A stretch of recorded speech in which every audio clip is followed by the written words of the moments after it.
Hello, everyone. My name is Mark from the Misplay Podcast, and you're listening to Eternal Journey, everyone's favorite Eternal podcast. Welcome to Eternal Journey, the podcast.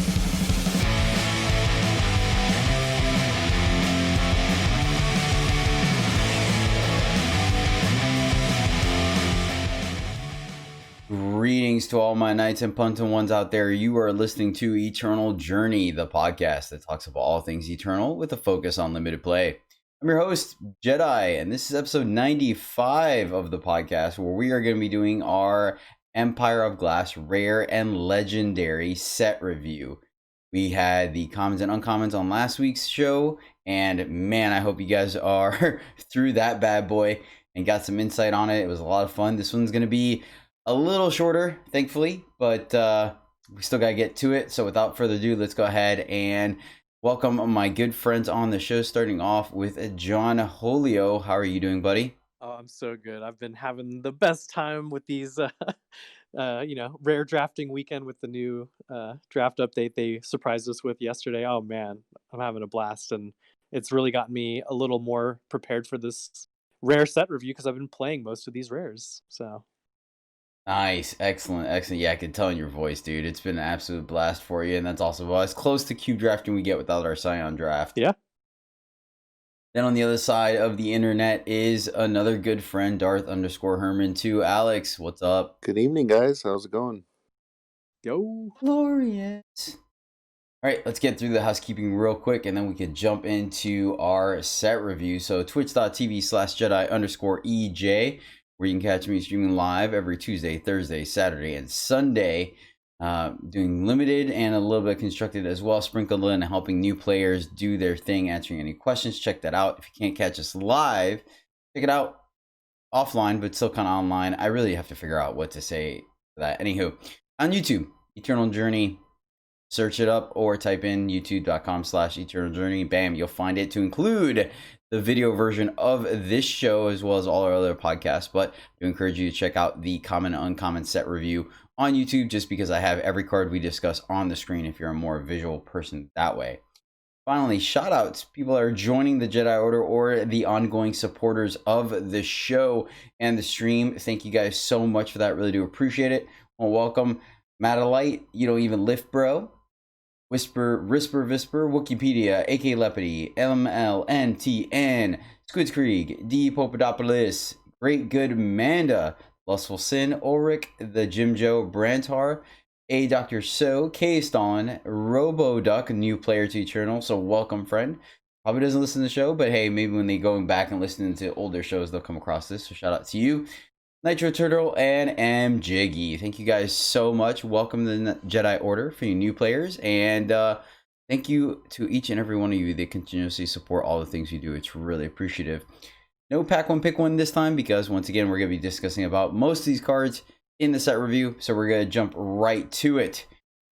First off, let's go through our grading scale. This is just something we do to give a stamp on each card. That way, after a discussion, if you're still not quite sure where we're at, we give it a grade to kind of give you a better understanding of where exactly we put it in priority, because sometimes we'll speak very highly or very poorly about a card, but it still ends up being a card that you want to put in your deck at maybe a C level, or a card that is a B or an A. So without further ado, A's are going to be your bombs. This is going to be one of the things you're going to hear a lot about in the rare and legendary set review. These cards tend to be very polarizing. They're either constructed cards, so they're F's in limited, or they're super amazing in their A's, and with a few lesser cards at the C and B level. But A's are your bombs. These are the cards that are going to let you come back from being behind or put you ahead and easily win the game if you are stabilized or already ahead. Cards like, for example, From Below, aka Plasma Primordial, and The Unforgiven. All right, that takes us to our B's. B's are cards that actively pull you into a color. Cards such as Premium Removal. Some examples of these cards are Vengeful Flight and Desert Alchemist. Yep. Then you got your C's. Those make up the body of your average deck. These are the pawns limited, such as Caravan Guard and Red Mask Warrior from the last set. Takes us to the Ds, which are the last inclusions in your deck, or the last cuts that you're making. You'd rather not play them, but sometimes you do have to. Cards such as Prize Sal and Worldly Cleric. And you got your Fs.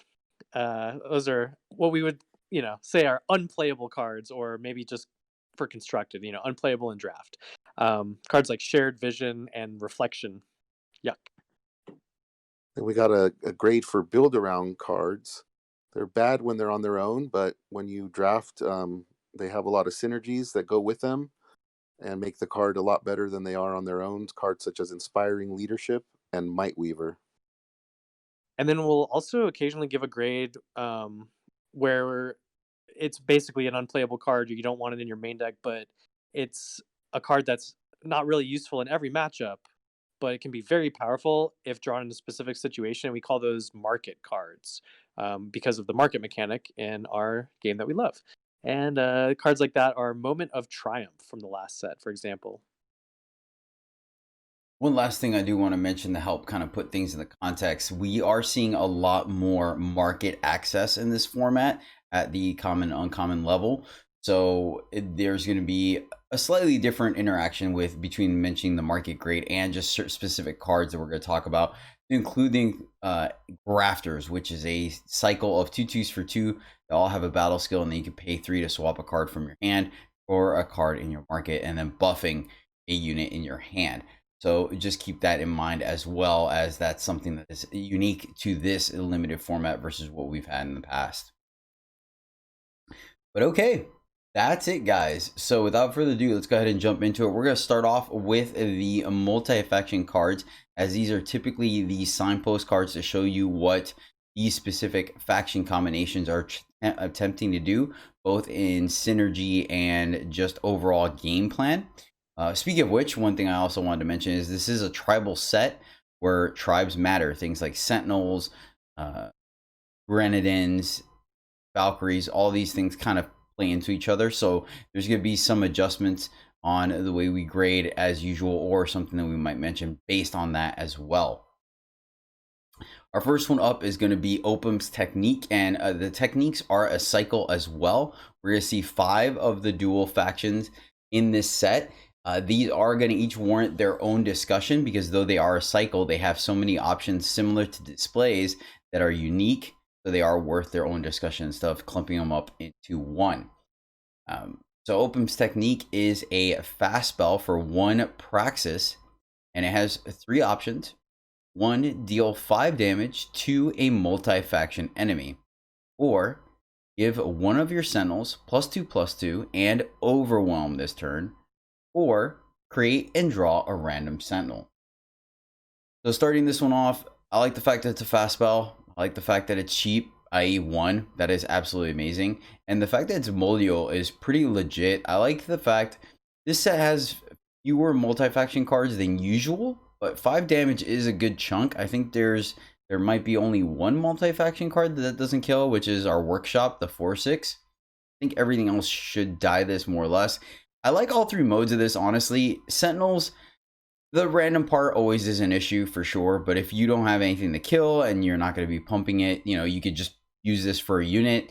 Sometimes you can high roll legendary. Obviously, sometimes you can low roll a really bad Sentinel. It happens. +2/+2 and overwhelm on Sentinels is fantastic, because a lot of your Sentinels are going to be either aggressive or big. So the overwhelm really allows the chump blocking to be inefficient or ineffective. So I like Opum's Technique. I give it a solid B. John, what do you think? Wow. I guess I'm just a little lower on the rating with a C plus. I think I value the deal 5 damage to a multi-faction a little lower. Like that, the number of times that's going to come up in your games is pretty low. But the other 2 modes are definitely relevant if you're in the Sentinel deck, but that's also kind of pigeonholing the card. And so the only mode that's always going to be relevant is create and draw a random Sentinel. And like you said, that's like an RNG thing. So I think, I think your average case for this card is a little lower maybe than in my mind. So yeah, I'm just lower in general. And plus we're talking about, we're essentially talking about first pick grades on these cards, right? So I don't want to like first pick slam it like that highly over, maybe a uncommon I might rate higher. So Like C plus for me. normally I would agree with you, and I do agree that the in this format, the 5 damage to multi-faction enemy is the weakest one out of all of them for sure. But in this set, I feel like it's very difficult for you to be in practice and not be sentinels. There's a lot of It's happened to me like, today or whatever, so. okay, fair enough. Yeah, fair enough. That's why we're having a discussion. Alex, what do you think about Opum's technique? Like right in between you guys, I gave it a B minus. I like the versatility of these cards, the modal aspect of it. So that makes it a valuable card for me. But I don't like it as a first pick, like what John said. So it's like I give it a B minus, but I'm not too excited to first pick it because I don't want to be, you know, trapped in those colors or force it after that. So I'm on a B minus. Okay. Yeah. Can we talk you up, John? Sure. Okay, cool. Then we'll go with a B minus for Opum's technique. I do think that the removal aspect is probably the weakest aspect of it right now. And then of course it doesn't have to be attacking, so it could pump up a sentinel on defense as well. I've had good experiences and bad experiences with this card, so we'll see. But of course, in limited, just the chance to high roll legendary is always a +2, right? That's what Winvoke is so good. You don't always get a legendary, but when you do, it wins you the game. So yeah. All right, so that's going to be a B minus for Opum's technique. Next up, we have Gold Plate Goliath. I thought this was going to be another Seed of Creation type card when I was seeing the artwork in the spoilers, but sadly it was not. But I think the misplay might still be happy about it. Gold Plate Goliath is a 6/6 Sentinel for 10 double praxis. It has Decay, double damage, and Endurance, so quite the beater. Summon, you gain 3 health for each of your exhausted units. So you typically want to do this pre-combat or post-combat, or if you have some means of exhausting your units via, like there's some amplify cards that do it, going to the market, exhaust the grafters and things like that. And then Entomb, draw each other sentinel from your void. So What? I gave that part isn't completely irrelevant because it costs so much that by the time it comes down, there's a chance you're gonna have some sentinels in your void, right? Whether it's patrollers or an early basher that they double block to get off the board. So I think that part isn't entirely irrelevant. There is some application to it, but man, it costs 10, and there's no way to discount that. So it doesn't have bond. That being said, the stats and abilities on this card is absolutely amazing. I give it a C minus. I think it's just that 10 power is it's just such a beating, and I almost wanted to give it a lower grade. But if you can play this thing, it's one heck of a card to deal with. So, and you want to be playing your units post combat, so you leave up tricks and stuff. So there's a chance that the summon effect is relevant. Right, it is summon, it's not fate, so you can adjust when you do it. Of course, some units you may not be able to attack with because they're going to be like a chump attack. I give it a C minus, but I could easily say it could easily be lower for me. I might be giving it a little too much credit. What do you think, Alex? I gave it a D. It just costs too much. If you get to 10 power and beat me with this guy, GG. Good job. One other thing to note too is that there is Rampage and Scythe Slash in the format, both giving Overwhelm. So that was something else I was considering. But yeah, 10 is 10. What about you, John? What do you think? I'm basically like D minus territory with Alex. Like, okay, and your yeah. average draft deck, this is like not. You're never gonna get to play this card. The 10 is just too much in the vast majority of draft games. Like you could build a good I have a practice Sentinels deck right now with 2 of those deadly guys that ramp you for 2. Like 10 is not unreasonable. I was at 7 on turn 3 like a few games ago, or like an hour ago. So like in a specific deck, this would be a playable card.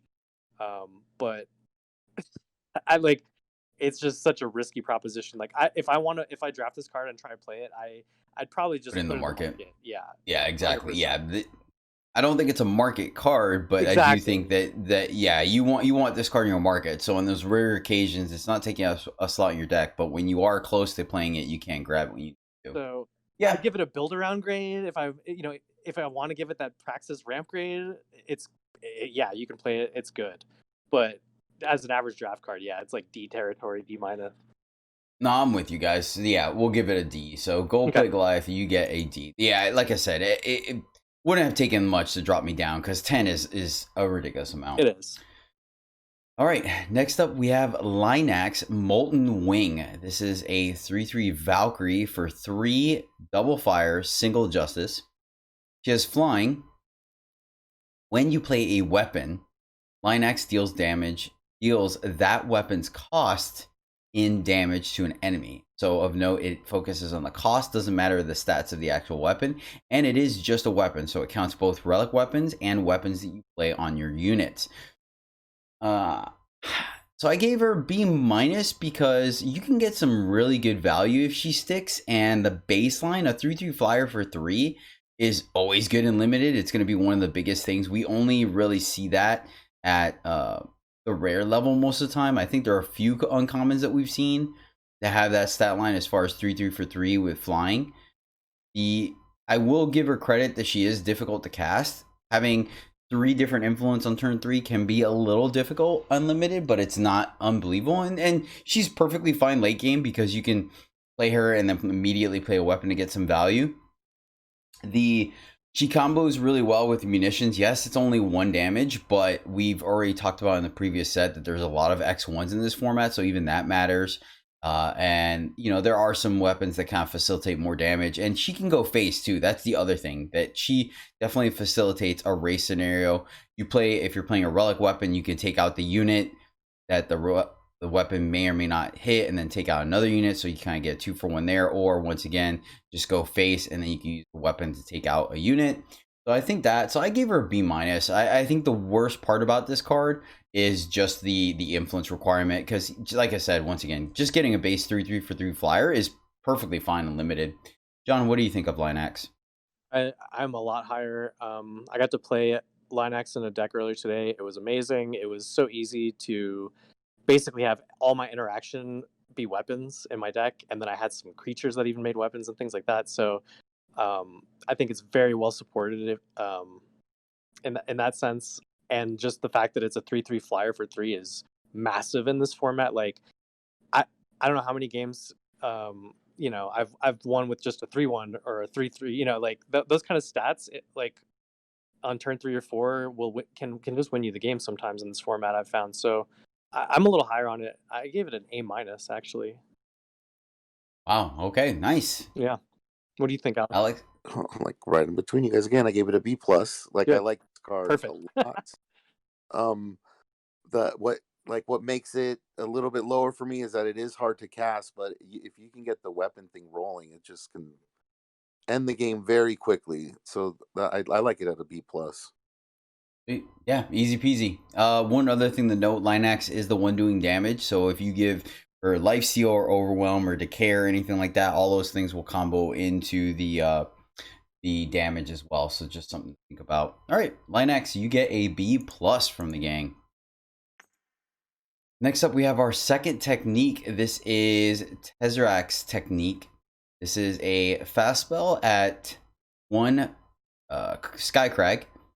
And the modes are negate an enemy fast spell and deal 1 damage to the enemy player, or give one of your Grenadins +2/+2 and quick draw this turn, or create and draw a random Grenadin. All right, John, I took the last technique. Why don't you take point on this one? Sure. So it's very similar to that last one. As far as like what the modes do and everything, and like how on average how many games, you know, each mode will be useful. I think it's really similar actually. If you're in the Grenadin deck already, you're gonna definitely want to pick this up very highly. That being said, you know, we kind of discussed the other one as like a first pick as well. Like I'm at a C plus on this technique, just like the other one. I basically think it's exactly as useful. Mm-hmm. Okay. I mean, the negating an enemy fastball is kind of legit just because it doesn't have that many targets in limited, but at the same time, getting that one combat trick or removal spell, right, can go a long way. And once again, we've talked about it. Leaving one up is so easy to do the majority of the time. It's easy to disguise it. It's easy to kind of accommodate your curve like that. I gave it a C+ as well, because I'm lower on this one because you have a higher chance of whiffing when it comes to Grenadins, right? They're inherently kind of If you're in the cheaper Grenadin deck, units. I don't think it matters which Grenadin. Like, they're all going to be good for your strategy, for your game plan. Fair. All right, Alex, where are you at? I'm on C+. All right, easy peasy. Yeah. Sweet. Not much to add. Yeah, I think the Modio versions of these cards really make them both interesting to grade and just kind of unique for sure.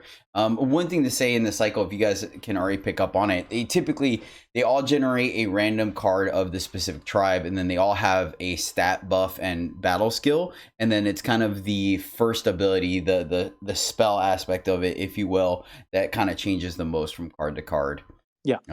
So they do have some overlap in these techniques, but as you can tell already, they're pretty diverse at the same time. It's a good description. Yeah. Okay, Robo Ostrich. Short Hopper is a 4/4 Grenadin Kirin that is 4 Skycrag. Summon, discard a spell from your market to give Short Hopper flying if it has an odd cost or +2. I'm sorry. I read that a little too slow. All right, discard a spell card from your market to give Short Hopper flying if it has an odd cost or +2 attack if it's even. Ultimate, pay 6 to draw a spell from your void and give it Void Bound. This card's great. I gave it a solid B. A 4/4 for 4 is always good. We've talked about Broker and we've talked about Red Plate. That's solid stats in Limited. And the fact that you're discarding a spell from your market means that you can put any garbage card or random spell that you picked up to accommodate Short Hopper, and it's not costing a slot in your deck to give it. I mean, I think you always kind of go for the flying aspect if you can, honestly. A 4/4 fly for 4 is absolutely amazing. A 6/4 beater is good. We see that in Gibbons Siege Engine, so Siege Train. So there's that as well. But I think this card's easy to accommodate. And then if it's a good spell that you want to put in your market anyways, it inherently has the ability to get that spell back, which, John, you and I both like getting spells back from our void. So that's built into this card. I really like this card. I gave it a B. John, what do you think? I give it the same grade as Linax. I love this card. I give it an A-. It's 4/4 flyer for 4, easy to cast. That can just win you the game on your own right there. And then if it starts getting jammed up, for 2 more power, you can like unjam it with a spell from your market. Like, sweet. Or from your void, sorry. Yeah, it's so great that the card is in your market, because in that you don't get that awkward draw where you had to play the spell early, or you draw a Short Hopper and you don't have the spell. The card's always going to be in your market. Like, and you just leave it. You mentioned garbage cards, but it's like when you discard it from your market, then you can get it back with the ultimate. It's like synergy, right? It's like a way to get a spell from your market for free, basically. So it doesn't even have to be garbage, especially if you have other ways in your market. Then I'd happily run, a spell that I actually want there. Yeah, true story. True. Alex, what do you think? 4/4 flyer for 4, because that's what it is, with very, very little setup, is great. I gave it an A-. Yeah, we're on the same page then. Wow. Okay, then I will come up to it then. Sweet. So we will give an A. Wow, this predictive text is rocking it. Keeps getting the right one. I wonder if it's creeping on me and like hearing what I'm saying, like my phone does. Super. All right, so Short Hopper, you get an A- from the crew. Going into the next one, this is Blow the Dam. Is a slow spell at 8 double Stone Scar, and it has double damage and lifesteal. Deal 0 damage to the enemy player. Say what? But there's more. Amplify. Discard a random card from your market to increase the damage by 1. So the way this works is that you put in 5 cards in your market. So at the base, it does 10 damage, 10 double damage, 5 damage, and then double lifesteal. So it's 10 damage, 20 point life swing. It can go to it can't go to the unit. It specifically says enemy player, so it only goes face. And then, of course, there are cards at common and uncommon that generate random cards in your market, so you are able to deal more damage with this card.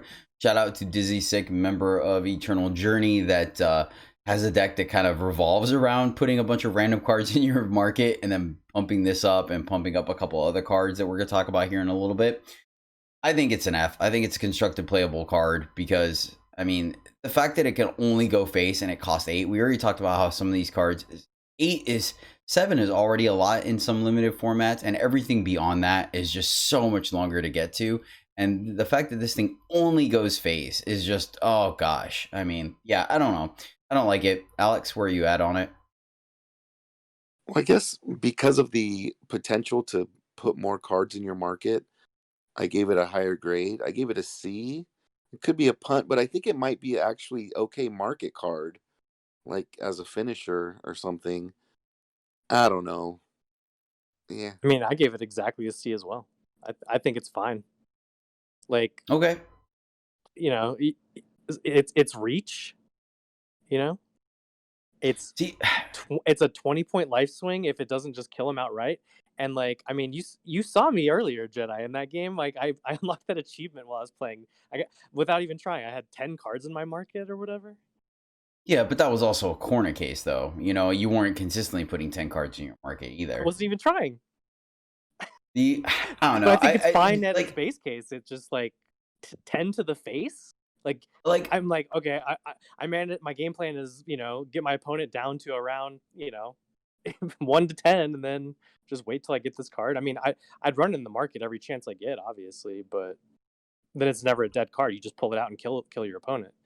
I'm gonna give it a C minus because I just the fact that it's so specific that it goes only to face. Yeah, that's like the objective of the game. Yeah, but sometimes if it's not good enough to kill them and they still have a solid board presence, then it's gonna buy you some time, but it may not be enough. But I'll trust you guys. You guys are both on C, it's so not higher than a C or anything for me. all right, fair. I'll give it a C minus. I'll give it a C minus because I'm still a little cautious about it, but I'll come up to a C minus from an F. All right, let's go to the next one, which is Clear the Way. This is one of the cards that I started to play with right away. I think I got 2 different drafts with this card. Clear the Way is a slow spell for 9 power and Combre Influence. Play 2 3/1 Road Makers. Amplify, sacrifice a relic to pay 3 less for Clear the Way. And then Road Makers are 3/6 Endurance Sentinels for 9. And when Roadmaker hits the enemy player, play a Sentinel from your hand. I just gave this card a C+. I think, I mean, really, once again, you don't want to be playing this card for 9. That's a little expensive and hard to get to. There are various relics in this format that you're okay sacrificing. Some for value, things like, Bottled Storm and Waystone Gate will definitely give you some high synergy, right? That's the premium Those in the format? I don't think they are. Yeah, they're in the draft packs, I thought. Seen one yet. Yeah, they're just not, neither of them are boosted. Or I think Bottled Storm might be the boosted, not Waystone Gate. But yeah, I've definitely done it. Like one of my decks had Waystone Gate in it, and I got to pop off one time with it. But there's also things like munitions and the Overcharger and whatnot, where you can get some incidental value off of it on the front side, and then just sacrifice it to this. You really want to try to pay this for 6 to make it on par. 3/6s do a lot of blocking. They have endurance, so you can just slam with them, even though they're not that great on attacking, just because the opponent can easily like double block and whatnot. I mean, it's kind of, if you're living the dream and you have 2 rares, you have this, and then you have one of the big sentinels in your hand, you can play it out because your opponent may just take the 3, but that part of it hasn't really come into play too often when I played it. I think it's just a decent amount of stats on one card, and you're getting 2 units, which is always good. That helps stabilize you. But I don't think it's a game winner on its own unless your opponent's just stumbling and you really ramp it out, or some rare case where you have 2 relics in play and you could play it on, something like turn 4 or 5. That's something. So I just gave it a C+, and it might even just be a plain C. Alex, where are you at on Clear the Way? I gave it a B just because of the potential to ramp it out. If you make it cost 6, it's pretty much on par. Um, it's just kind of hard to guarantee to have the relics out to do that. So maybe, yeah, I'm willing to come down actually. Yeah, I'm I mean, closer you to can. Jedi for sure. It's most of the relics, especially the Cumbre ones. You're not gonna actively want to sacrifice them to this. Like most of them have a want you to, with the exception of the ones Jedi mentioned, right? Those ones do, but those are not easy to get in your draft deck. Like the ones you'll have in your average draft deck in the format, they want you to sacrifice them to themselves because they do a thing that you want for your deck, right? So it's like it's a little awkward actually. I think in your average um, Ombre deck in the format. So I think C+ is like the perfect grade for me here, because yeah, I think 6, like you'll it won't be that hard to find one relic that gets a little value when you play it, and then you don't mind sacrificing it. But yeah, like more than that is going to be kind of difficult in your average game. So Now, a couple of things I do want to mention as well is that it is in the colors with core tapper. So you, or what is it, core maximizer. So you do have the option of ramping this out a little bit early because they both care about relics, right? So you play the relic, you give you +2 additional power, and then you sack it to make this cheaper as well as gain that power. You'll lose the 2 power, but at least you ramp it out. Another thing to do, it is in Combre, which means you have access to Justice weapons. So another thing you could do is play the weapon, kill 1 or 2 things, and then before the weapon is destroyed, right, it's down to like 1 armor. You can sack it to play this, and you kind of get your value that way. Mhm. But yeah, at the end of the day, it's not as impactful as you would think. It can win you the game, don't get me wrong, but it's also not insanely powerful. Just So yeah, awkward. all right. Yeah, so we're good with the C+ then? I Yeah. think so. All right, cool. C+ for Clear the Way. Next up, this one's interesting. I have not gotten a chance to play with this one yet because the Legion doesn't feel that powerful to me in this format. I haven't really been in it all that often. This one recently just got a buff though as well. It went from a 3/3 to a 4/3. So this is Customs Officer. This is a 4/3 soldier for 4 Elysian with a fantastic mustache going on. I'm kind of jealous of it. Summon, put an enemy unit into its owner's market. Entomb, that unit's owner plays it from their market. So of course you play this, it's a removal spell essentially, and then the downside too is if they are able to kill Customs Officer or destroy it, then they'll get the unit back. A couple of things is that it is an Entomb trigger. So if you have, for example, teleport in this format and you bounce Custom Officer, it will not, it'll act like a send to market because now it's going to reset the Custom Officer summon ability and the Entomb will no longer identify that unit. Another thing is that silence doesn't work very well on it as well, at least from the opposing unit, because same thing, it'll silence removing the Entomb effect. So when it dies, it won't have the Entomb effect to trigger that. And I think that's pretty much it. So John, what do you think about Customs Officer? Yeah, he's good. He's already been buffed actually, right? In Mm-hmm. the patch yesterday, went from a 3/3 to a 4/3, I think. I don't think that changed my grade. Like I did these ratings before the patch, so 1 or 2 of them might change, but I don't think this one changes. I gave it a C+. I think he's solid. I mean, he's a solid tempo play. Sometimes on 4 it'll help you keep attacking, and maybe he'll even get to attack next turn. But like Jedi said, he's gonna perform best when you have like backup for him, like ways to bounce him or silence him or protect him in some way, so you can have that removal effect be a permanent thing. But I think it's fine even if like he just gets a problem unit out of the way for a few turns and then they remove it. I think that he's more than done his job. So C+. Yeah, I mean, a Legion has typically been a tempo kind of faction pairing. So, and that, like you said, just getting the unit out for a turn or 2 Mhm. sometimes is going to be enough. Alex, what do you think of Customs Officer? I mean, because of all those same reasons, I like it more though. I like it as a B+. Oh wow. Uh, yeah, I Okay. mean, like at the very least, it's a tempo play. But if you can synergize with bouncing or like the Sentinel that lets you return a unit to your hand, um, lets you like forces you, but it would be like a payoff with this guy. It's pretty I've just versatile with that stuff. It is. I've just also like it's I've played with them a few times already, and he is like not that hard to get rid of as a 4/3, right? And then like the fact that like a lot of opponents are trying to play good units with nice summon effects can make like sometimes like having them just kill the customs officer and then they get the summon again is like what actually kills you or whatever. It's like, so it can be awkward in that sense too. So I mean I could come up in the B range for sure, but I don't know about that high. I met you guys in the middle. I was at a B minus, so there you go. Sweet. So B minus for customs officer. Just sweet. I took up the I get torch like that I've time. seen Caleb just go off with like 3 safe returns. He Oh just my splashed gosh. safe returns, and it was just Oh broke. gosh. And Yeah. then the last one is just even bigger, and it's a beater on its own. Yeah, and those things are all permanently gone. Yeah, I mean it goes way up when you have effects like that, obviously, right? Yeah, And he's a that's one soldier. of those things. He's a And soldier. that's one of those things that just benefits from you picking him up in pack 1 versus in pack 4, right? You have a better chance of kind of adjusting your curve or your picks a little bit to accommodate him. Yep. Okay. Moving right along is Kudzu's technique. This is a fast spell at 1 Xenon. Silence each enemy with flying. Or give one of your mandrakes +2/+2 and deadly this turn. Or create and draw a random mandrake.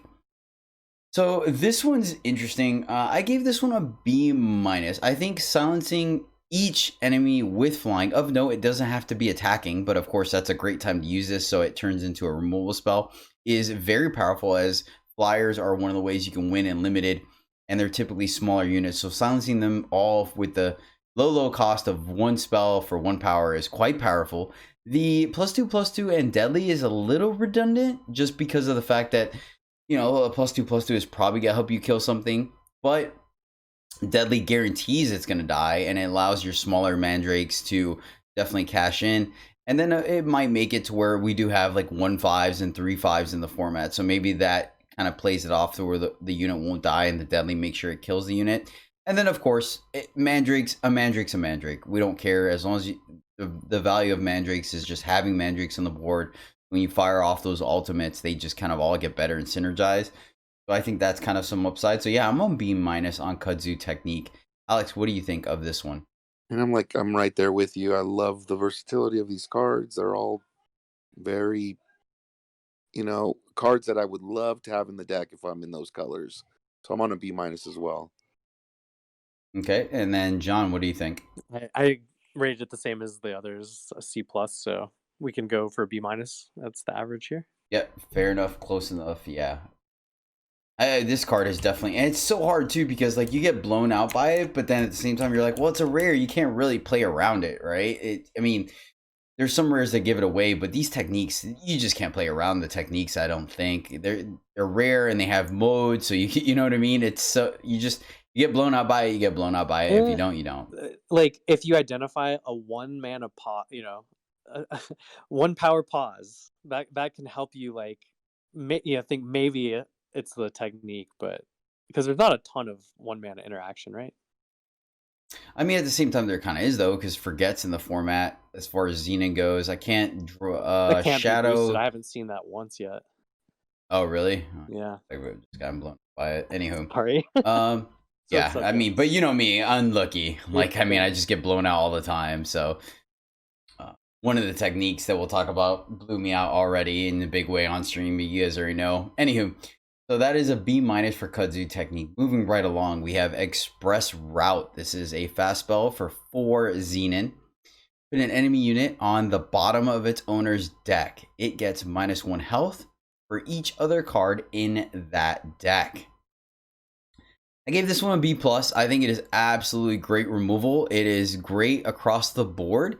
It does put it in the bottom of the owner's deck, which to a slight extent kind of matters a little bit because we have cards that mill the bottom of the deck. But honestly, that is a great place to put a unit because it won't access it from the market. They can't recur it from the void. But then it even has insurance policy on that. The fact that most of the time it's going to give this thing -18, -30 health, which means it is not coming back any which way. It's fast speed. So it ups your chances for a 2-for-1. It doesn't care about any of the stats on the unit. It just straight up gets rid of it. So it's unconditional removal. The worst part about this card is that it costs 4, but I think that is an easy workaround. So yeah, I gave it a B+. John, what do you think about Express Route? Yeah, exact grade B+. It's premium removal.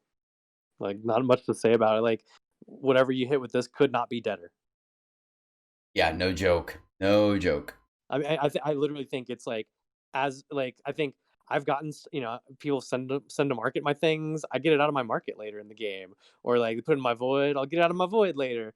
You are never, like you mentioned, milling the bottom unit, like that minus health means that thing is just never going to do anything ever again. That is done. This is like very hardcore removal. Yep. And Yep. Alex? Easily splashable, rock solid, fast speed, removable, B+. Right, so that is a B+ for Express Route. Easy enough, man. Yeah, these rares are pretty. We're burning through these, which is great. All right, speak of the devil, this is the one that blew me out. This is Argo's Technique. This is a fast spell for 1 Huru. Negate an enemy spell unless the enemy player plays 2. So of note, it doesn't care if the spell is fast or slow. They just have to pay the additional 2 power. Give one of your soldiers +2/+2 and lifesteal this turn, or create and draw a random soldier. All right, Alex, take this technique away. What do you think of Argo's Technique? I mean, these cards are very similar. The soldier deck is one of the ones that I would, be happy to be in.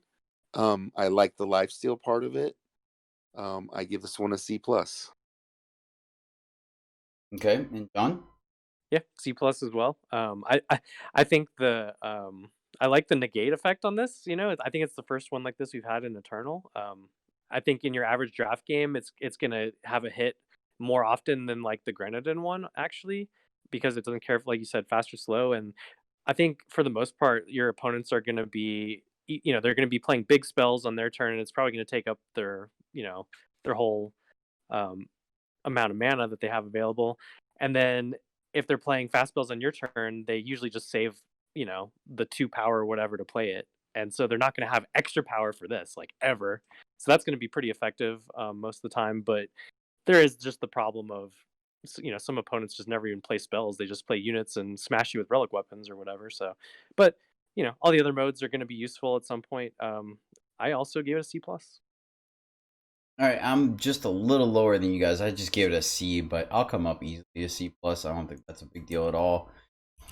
So yeah, C+ for Argo's Technique. Yeah, this card blew me out. I played a Heavens at Heaven or Into the Heavens or whatnot. I forget the rest of the name of the card is anyways. With 11 power to amplify it twice, which is ironic because, that obviously would have stopped the negate effect of this card, but I had to do it because they had an Aegis unit, so I wanted to play the 4/4 worth of Valkyries, and the opponent was like, yep, Argo's Technique, not going to happen. I was like, no! So blowout.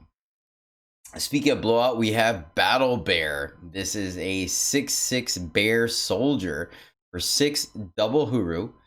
It has regen, so that's sweet. And then when Battle Bear regenerates, i.e. it takes damage to pop the regen shield, it gets +4/+4 and Berserk, making it a 10/10 Berserk. Of note, it does not have Overwhelm.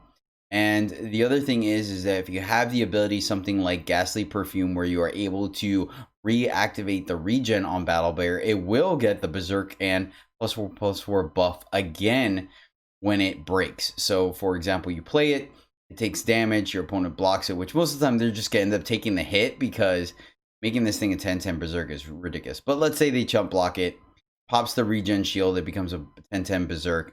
If you play Ghastly Perfume on it again, and then it pops, it will become a 14/14 and refreshing the Berserk as well. So just something to keep in mind. Yeah, I mean, it's a little difficult to cast with the influence, just a scotch. 6/6 for 6 is solid, and then regen is great. 6 is not 7. I really do feel like 6 is one of the breaking points in limited. I think that is it's still difficult to do on turn 6, but it is doable, more so than 7 power. I give it a B plus. A beater with regen on it makes it pretty difficult to make it happen, to get it off the board in most decks. What do you think, John? Yeah, B plus for me as well. Battle Bear is sweet. I've gotten to play it a few times. I've drafted it. It's a soldier and it's in soldier colors anyway, so there's that synergy in that deck already. And then yeah, like you said, everything it does is just good, except that it doesn't have the evasion. So I don't think I can rate it really much higher. Man, I got one of these off of an air support yesterday. That was really nice.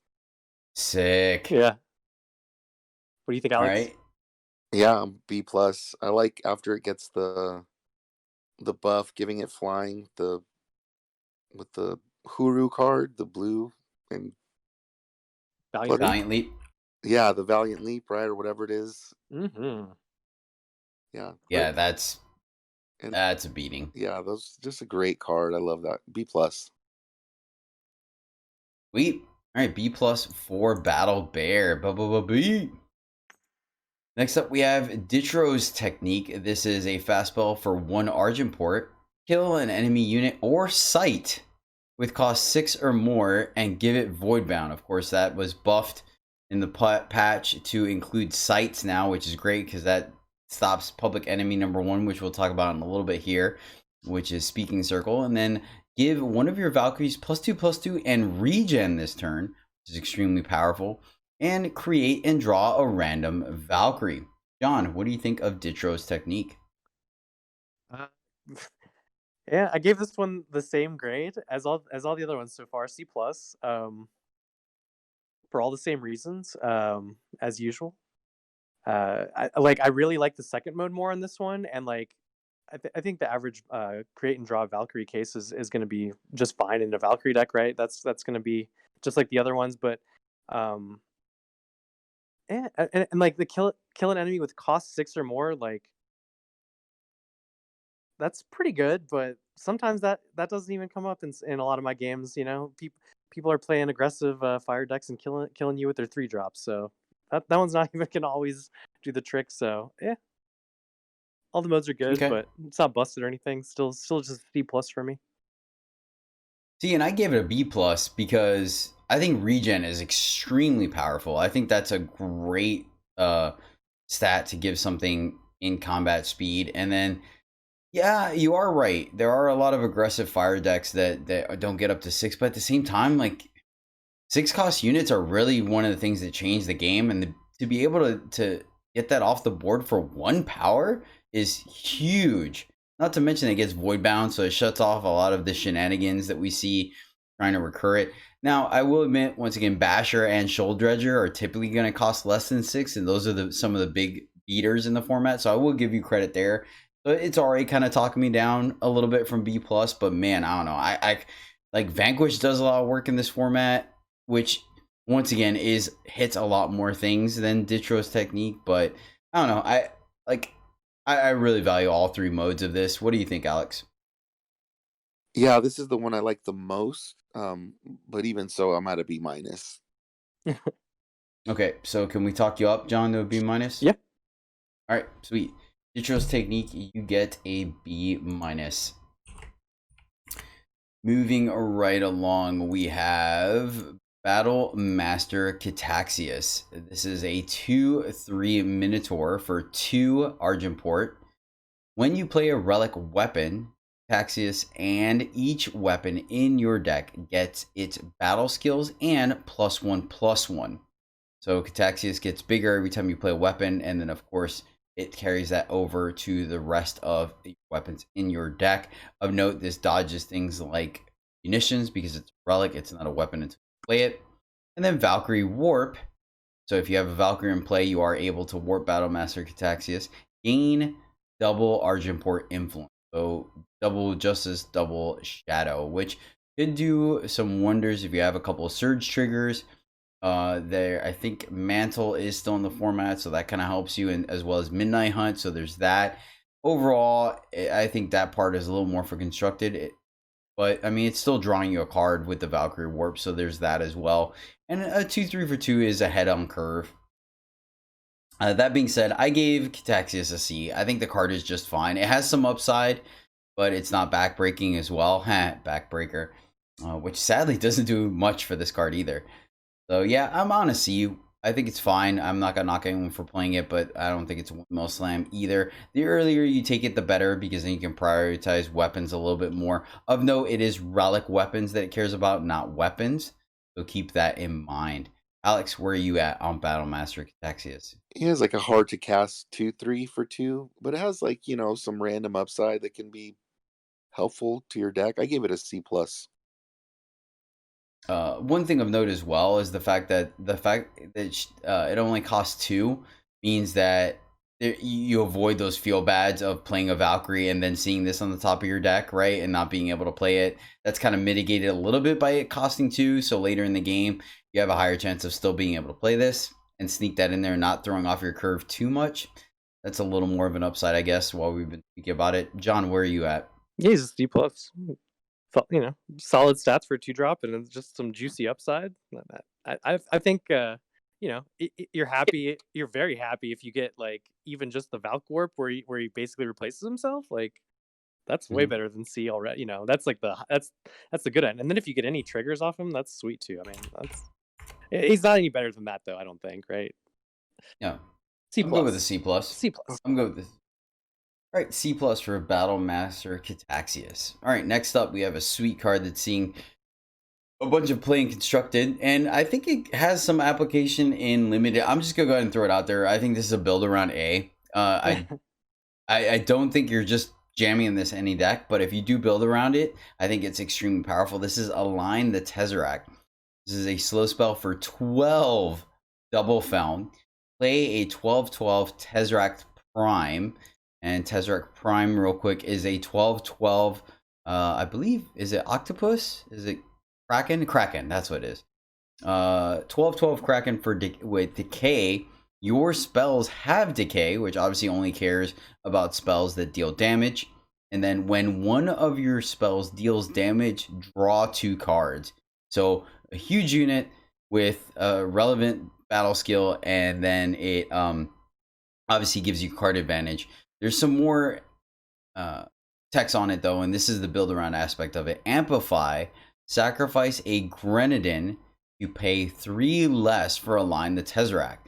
And this is where I think this is why I gave it a build around A, because not only is the payoff extremely viable, but the fact that Grenadins are already built into be sack fodder, and there's multiple cards that give you multiple Grenadins, I think really allows you to make this card consistently 6 and maybe even 3 a decent amount of time if you are the Grenadin deck. And even if you're not, you have the chances of just kind of incorporating Grenadins into your format as your early game to really accommodate this card. So yeah, I don't think you're just jamming it in a Feln deck. I think you very much want to have Grenadins in your deck, but I give it an A. I think it's powerful. Of note, it doesn't have Overwhelm, so they can chump block it all day, but it's got inherent card advantage in it. I like this card. So yeah, build around A for me. John? Align the Tesser whacked is more like it. If I don't know.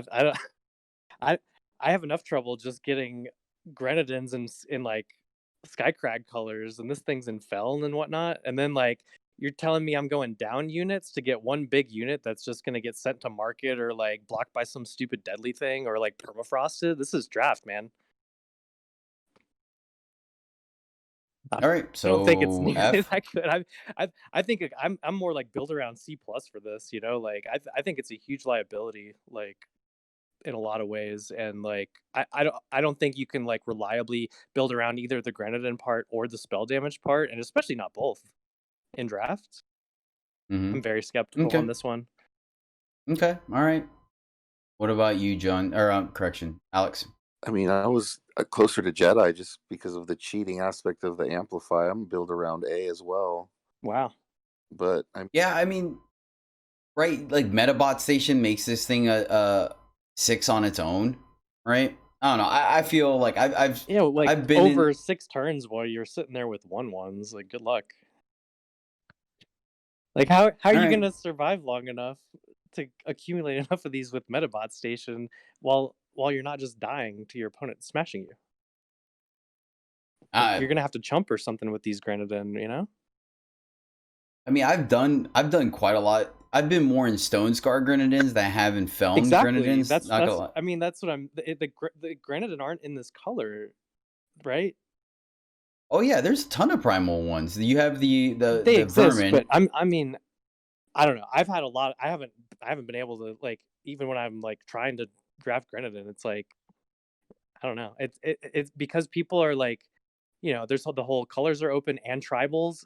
Is the tribe open or not? It's like, it's hard to tell. For me so far, like, I haven't had a lot of success with just Grenadin in general. So I mean, I'm just repeating myself now, but I think you guys are way too high on this. But whatever, we can average it somewhere, I guess. I guess so. Build around E because it's 2 build around A's and a build around C. So build around B for Align the Tesseract. Sure. All right. All right, fair enough. Build around B for Align the Tesseract. Just like, I let me just reiterate, right? Like, you're going lower on board to make one big guy, right? And like, everyone is like packing removal or like an answer for Barricade Basher, which is like just a big guy on 3. So they're definitely gonna have something for a big guy on turn whatever, right? Like, I don't know. I just think it's a huge liability. Yeah, I don't think you're wrong, but I mean, also it dies to removal thing is kind of a mute argument because sometimes they have the removal and it just dies, and then sometimes they don't. But you're upgrading on stats too, right? Even if you're sacking the 3/3, the Hound or whatever it is, right? The Grenadin that gets Berserk. If that thing can't attack anymore on the board, you're sacking it to make a 12/12. I think that's still an upgrade as well. You're getting, you're sacking, let's say, 6/6 worth of stats to get 12/12 worth of stats. Yes, it is on 1 unit. I give you credit there, but I don't know. I think this card has a chance. Like 100%. I'm definitely identifying what you're saying, where you could easily sack some units to play this, and then your opponent just like sends the market or whatever, and be like, "Lol." Yeah, that could definitely happen. But there's times where this can run away with the game. Decay, or not decay, but you have Lightning Strike. You have the Cyber Combustion. You have what's the other card that gosh darn it, the Unlife, Nectar of Unlife, that deals damage. So I think there's some application to this as well. Of course, it has Snipe too. There's the synergy as well. I'm not sure if this thing will. I think it sees the Snipe, right? If you sacrifice the Varmin to it, the Snipe Grenadin, right? That Terabad 1/1. If you sack it to this guy, it will come into play, and then Snipe will happen. So it'll draw you cards right off the bat, correct? I think in the sequencing. Am I right on that? I think so. Because you'll sack the card as part of the cost to pay this guy. So this guy will come into play, and then the Snipe will go off. I just want to go lower and lower on the grade. All right, fine. Then we'll move on. Build around B for Align the Tesseract begrudgingly, and B for begrudging for John. Yes. All right, send me a VOD or a screenshot if anyone ever does anything with this card other than die, please. All right, now I got to try to draft it if I see it. If it's in my pool, I'll draft it 100%. I'll try. All right. So that's going to do it for our multi-faction cards. And yeah, pretty solid. I think especially with the techniques at 100% signpost tells you what these factions want to be doing. I think, once again, like we said in the common set review, they did a great job with these signpost uncommons, or signpost dual faction cards, just really telling you the direction that you want to be in. And a lot of these are just great cards on their own at the rare level, so you don't even have to go too deep into these factions, but it just kind of gives you an idea of where they want you to be essentially with it. Okay, this is going to take us into our factionless cards, which we have quite a few, and all of these are, I think, pretty playable, which is really nice to see. Once again, another unique aspect of this format and set. So shout out to Direwolf Digital for making this happen, the developers as well. First up, we have Cast Iron Furnace. This is a power factionless, but it is undepleted. Deal 1 damage to any player. That's it. Just play it, ping your opponent, you're up 1 power.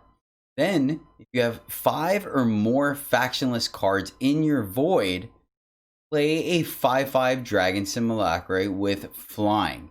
So you essentially have the potential of getting a free 5/5 flyer off this power. Of note, a couple of things. You don't have to go too deep in the faction list to accommodate this. Things like treasure troves, as well as oh gosh darn it, Okessa's Audience count as factionless cards, as well as all the different simulacra that we've talked about: Sellsword, Valkyrie Emulator, and Mandrake Simulacra. So I think you just you always take this card, and sometimes you get there, and sometimes you just play it just cuz. I'm trying to think if there's a way that your opponent can kind of facilitate this as well, and I don't think so, right? I don't think any of the transform cards turns things into factionless cards. You're really just relying on like treasure troves and stuff, but I think this is a doable card for sure. I gave this a C plus question mark. I think it's just because it's not costing you. There's not a lot of influence requirements in this format, so I think taking one of your factions off, like one of your power being factionless, I don't think is too big of a cost. But yeah, I think it's just an easy inclusion. There is a chance that you're not playing it at all, right? You don't have any kind of factionless cards, then I think you're just not running this. But I don't know. I think the cost of entry or barrier of entry is pretty low on this card. That's why I gave it a C plus. But I could be off. I'm not quite sure, John. I mean, I give it an A minus. Like it's a free card in your deck that kills people. Okay, fair enough. Like there's so many. Like if you get this early, you can make this always play a dragon like in your draft deck. There's so many ways to just generate. Like you mentioned a bunch of them. There's also like cards that just pump out snipes and stuff. Like in the format, there's a bunch of those. Like there's even more than you mentioned. Like and like sometimes it's not even depleted, right? Like that's the normal cost of something like this. I mean, yeah, like no faction. So if you're playing anything more than 2 factions, then like there's a cost. But nah, man, it's a power that kills people. It's a legend. It's our first legendary power. This thing is very cool for draft. I would be, I don't know. I would never take anything over this, right? A minus for me. There's also the power cell off of the 2/1 decay, right? The +1 this turn, +1 power this turn. So there's that. I'm trying to think if there's anything that makes multiple factionless cards, but nothing comes off the top of my head. Minus like what you said with snipe as well.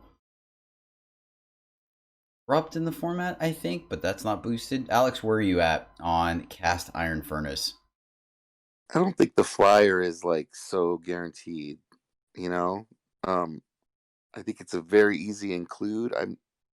But I'm not gonna like put a bunch of the 1/2 Valkyries in my deck to make it work. You know, I'm at a C. Wow.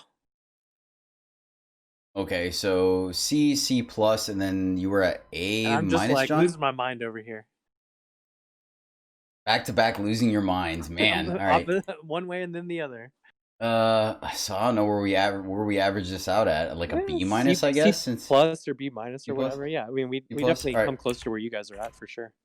All right, let's go with a C plus. I think it's easy to include your deck, but I don't think it's as easy to trigger it. It just depends on the way card, right? You're definitely gonna value those factionless cards a little bit higher, and I mean, it's not like any of them are bad. I like all 3 of them. We talked about that on last week's show. Yeah, but it's like Alex said, you don't want to just run a bunch of those. Yeah, your deck will be a little weaker, but they are all good, absolutely. Okay, and well, this one's going to be an easy A. This is a site which is always strong and limited, and this one is just absolutely phenomenal. John, you said it best. This is kind of Winvoking 3 times, and that's definitely what it's felt like on ladder. I've luckily avoided this card in limited, but this is the Speaking Circle. This is a site for 6 factionless, so pretty much if you see it, pick it up. It's an A. Like every deck can play this. The enemy players can't have a sight, so that isn't quite relevant in limited. That static effect isn't going to be too big of a deal. If both players have sights, then holy cow, you guys had great drafts. The Queen of Glass's agenda. Choose between 3 options that cost 3 or less 3 times to get her agenda. So when you play Speaking Circle, it will give you kind of like the Winvoke window where you get 3 options. They all have to be spells and they all have to cost 3 or less.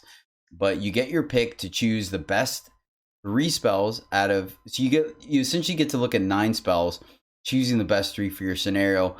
And then at the end of the agenda, you get the Queen of Glass. And Queen of Glass is absolutely backbreaking.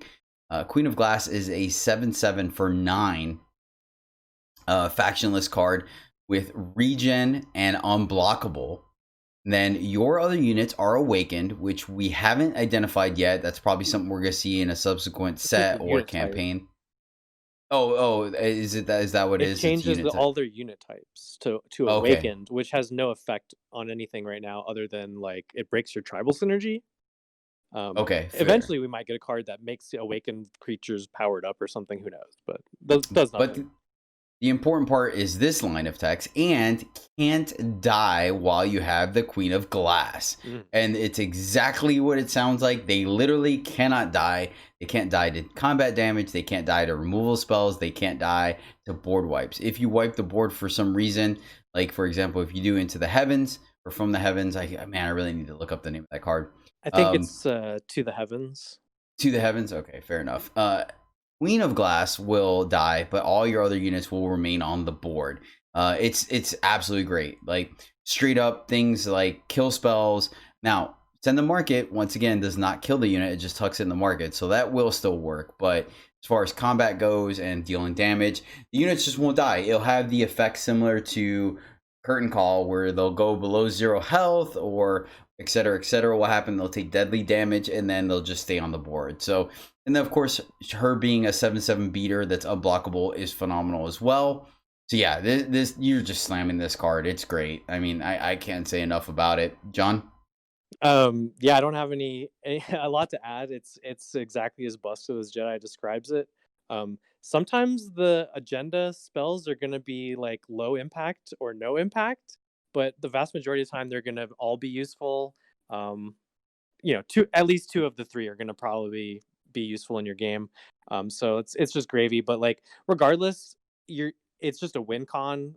Like Jedi mentioned, like the unit that like just protecting the site for a few turns to get the unit is worth it at any cost. Like that'll just win you the game once the unit's out. Basically, one thing like to watch out for, like I played this in draft last night. I was running like the Amplify Soldier card, right? So like I think I did that twice, and my board was full. The site takes 2 unit slots, so there's only room for 10 units, and my board was like full of a bunch of anemic,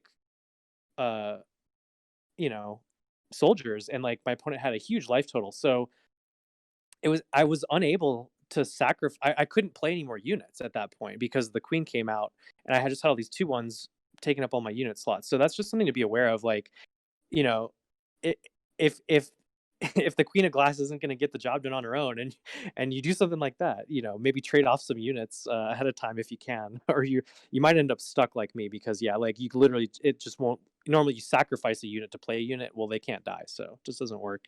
But yeah, card goes in every deck. It's busted. You'll win games. Yep. A+. I think it's the only A+ I give. And it's tough too because initially I thought the same thing. I'm like, well, it's kind of a limited Winvoke, and sometimes Winvoke misses. But honestly, in my experiences, both in constructed, only in constructed, I've seen this card is everywhere on ladder. I've had it cast on against me a million times, and yeah, very, very rarely do I feel like they don't get a solid set of spells that just.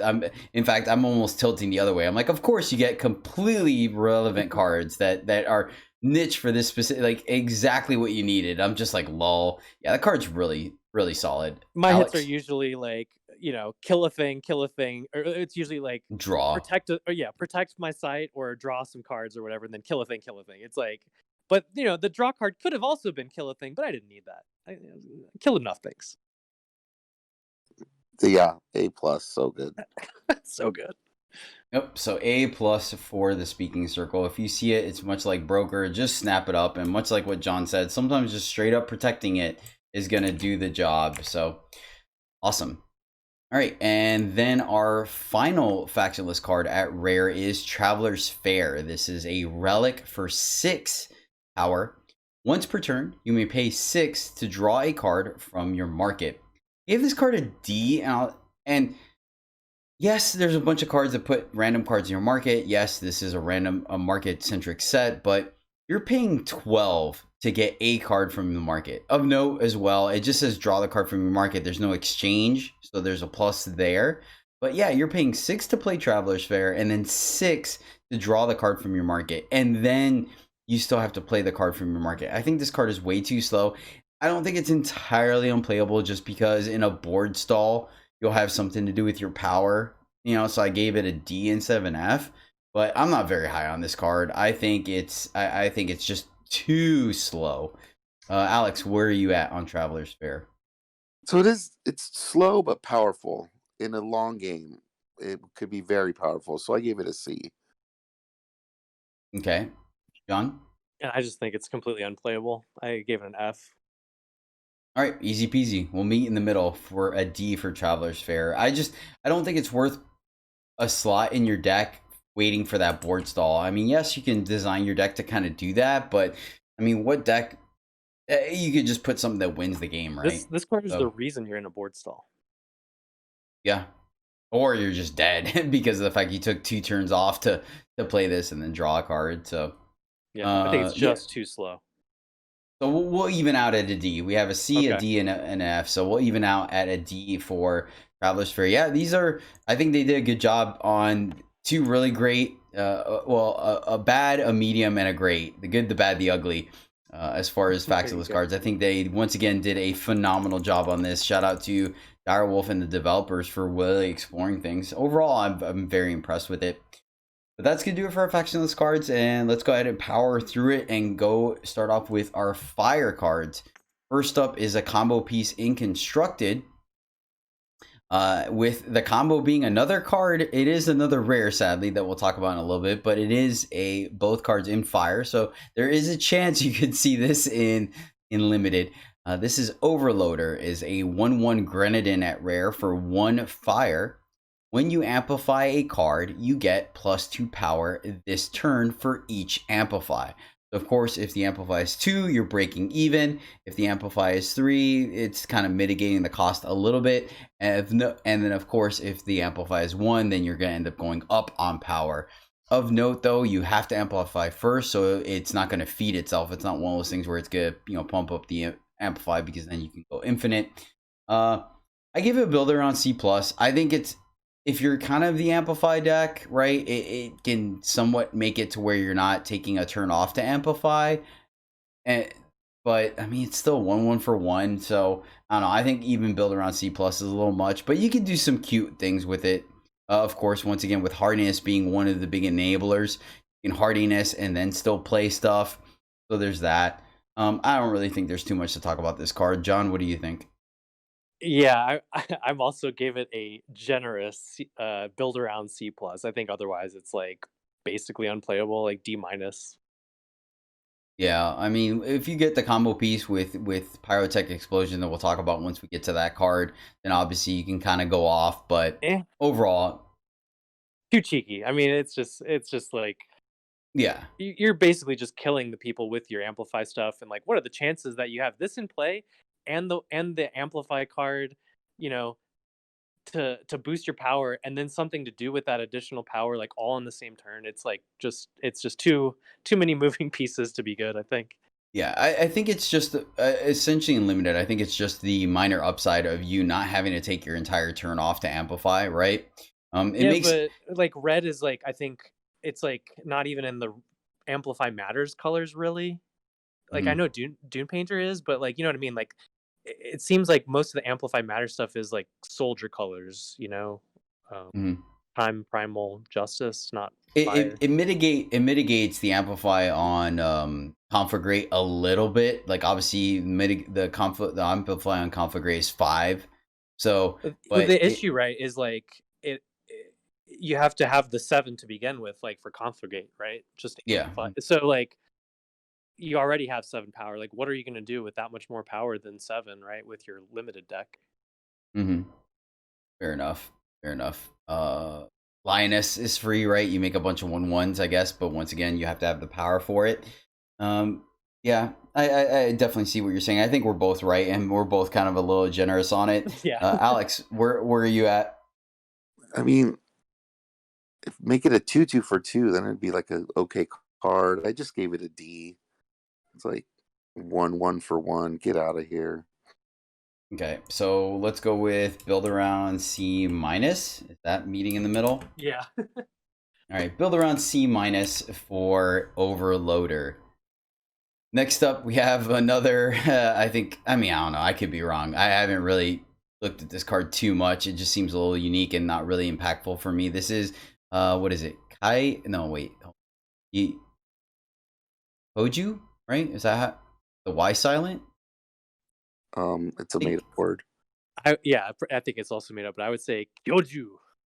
Yeah, because like Kyoto is spelled similar, right? So is it Kyoju? Yeah, Kyoju. There you go. Their Kyoju Elevator is a relic, a legendary relic for 2 fire. Non-Valkyrie units in your deck have charge. Valkyrie Warp, charge. Play Valkyries. Wait, don't play Valkyries. Yeah. Yeah. Okay. Cool. I'm glad we're on the same sheet. I gave an F on this card. It's really unique and really interesting to build around, but not something you want to be doing limited, and definitely not worth a card. John? I disagree completely. I think its bad case is better than you might think. I guess I give it a C plus. I think it's very playable. Like, I think in an average game, if it draws you like one card, I So you spent a card to draw a card? yeah, it's like a cantrip, but it also powers up the unit. It gives it charge. And so if it does it just one time, it replaced itself and gave a unit charge. I don't think that's bad. So I mean, it basically it wants you to have about half Valkyries in your deck, or like maybe your early units be Valkyries, right? Like if possible, there's some good 2-drop Valkyries for sure. And then yeah, you'll just like have warp units that have charge. I don't think that's nearly as bad as y'all are saying. I think I gave it a C plus. Like, I think if you can really build around it, maybe it gets a little better. But I think just an average case, it's just going to replace itself and power up your plays. I don't know. I mean, I guess in Fire you have a bunch of cheap Valkyries that you want to play anyways, and then it could give your Bashers charge in Valkyrie War. But man, I'm so confused, dude. How do you give a 12/12 decay like a whack grade, and then you give this thing just drawing a card with charge? Freaking, I'm so confused. Yeah. Oh, what's going on right now? This one helps me like power units to the board faster. Like that's how you kill people. That'll help me kill people faster. I like that kind of stuff.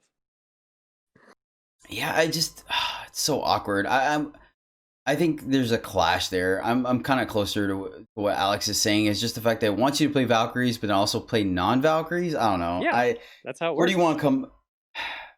Where do you want to come up to, Alex? I'll leave it to you, man. Like John's on a C, we're on an F. Do you want to do a D, or do you want to go to C minus? Is it like a build around?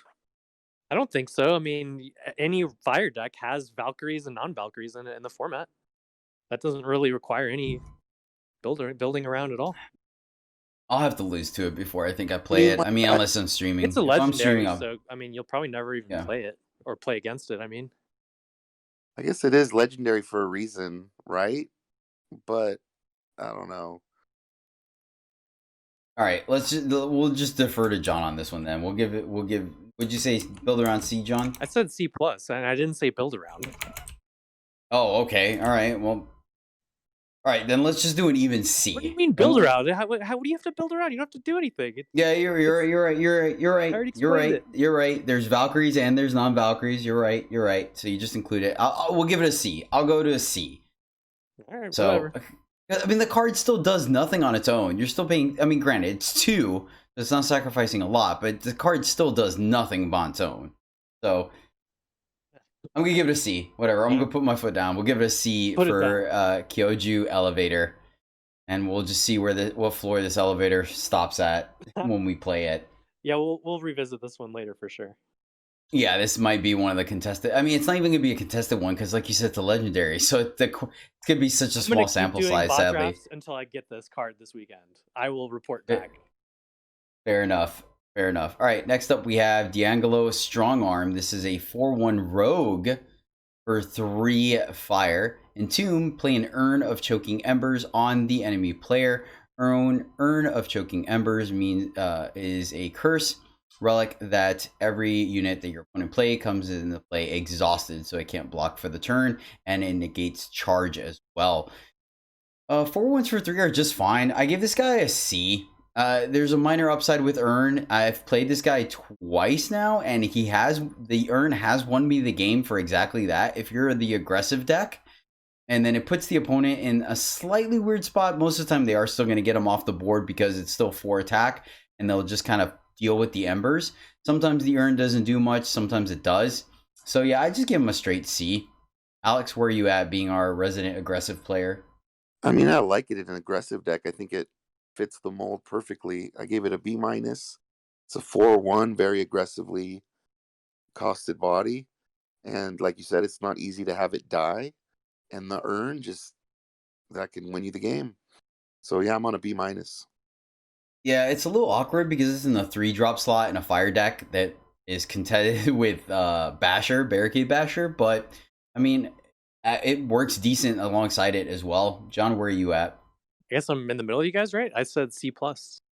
Yeah, I think it's solid. Yeah, don't underestimate that Urn. Like I lost a game today to this card for sure. Okay, so C+ for D'Angelo Strong Arm. Next up, we have Fire Sale. This is a rare relic for 3 fire. At the start of each player's turn, they get additional power this turn equal to their maximum power. So essentially doubles your power for the turn. To an extent, it doesn't count obviously the power that you could potentially play that turn, but it is a ramp spell for both players. So you are hooking up your opponent as well as you. John, where are you at on Fire Sale? That's an F. Like that's not playable. You're ramping your opponent first. Like I don't know. I would never play this card in my deck. I don't think. Yeah, I can get behind that. I'm not. Me, and boy, did I clean their clock with all that extra power. Yeah, you said it. You're spending a card for your opponent to get the benefit first, and you really need to have a way to capitalize on this. And in limited, I think it's too difficult to make sure you're consistently playing bigger things in your opponent or doing more with the power. So I agree with you here. I'm not the biggest fan of this card, like, at all. Alex, where are you at on Fire Sale? F. Yep. All right, cool. Easy peasy. We're all in agreement. F for Fire Sale. There's just no way to guarantee you can really exploit the ability and your opponent gets first dibs on it. You're helping them enable their game plan as well. So yeah, F for Fire Sale. Next up is Pyrotech Explosion. This is a slow spell rare for 3 fire. Deal 4 damage. Pyrotech Explosion can't be stopped by Aegis. Amplify 5, double the damage Pyrotech Explosions deals. Yeah, I like this card. I gave it a solid B+. 4 damage for 3. It is at slow speed, but I think it still allows you to play efficient removal, trading up some of the times on power to get a card off the board. And then it's a win con on its own. Just dealing 8 to the face later in the game. Or yeah, 8 to the face for 8. That's kind of on curve, right? Playing 1 power for 1 damage, I think is solid. And then I have not double damaged this thing. I've not been able to do 16 damage with it, but I've played it in a couple of decks already. And yeah, sometimes it's fine playing it for 4, sometimes to just get a unit off the board. Dealing 8 damage gets most units off the board as well if you really need to. And then going to face, I mean, it's a win con. I like it. I give it a solid B. John? I thought you said B+. Or yeah, I'm sorry, B+. Okay, sure. Yeah, I also give it a B+.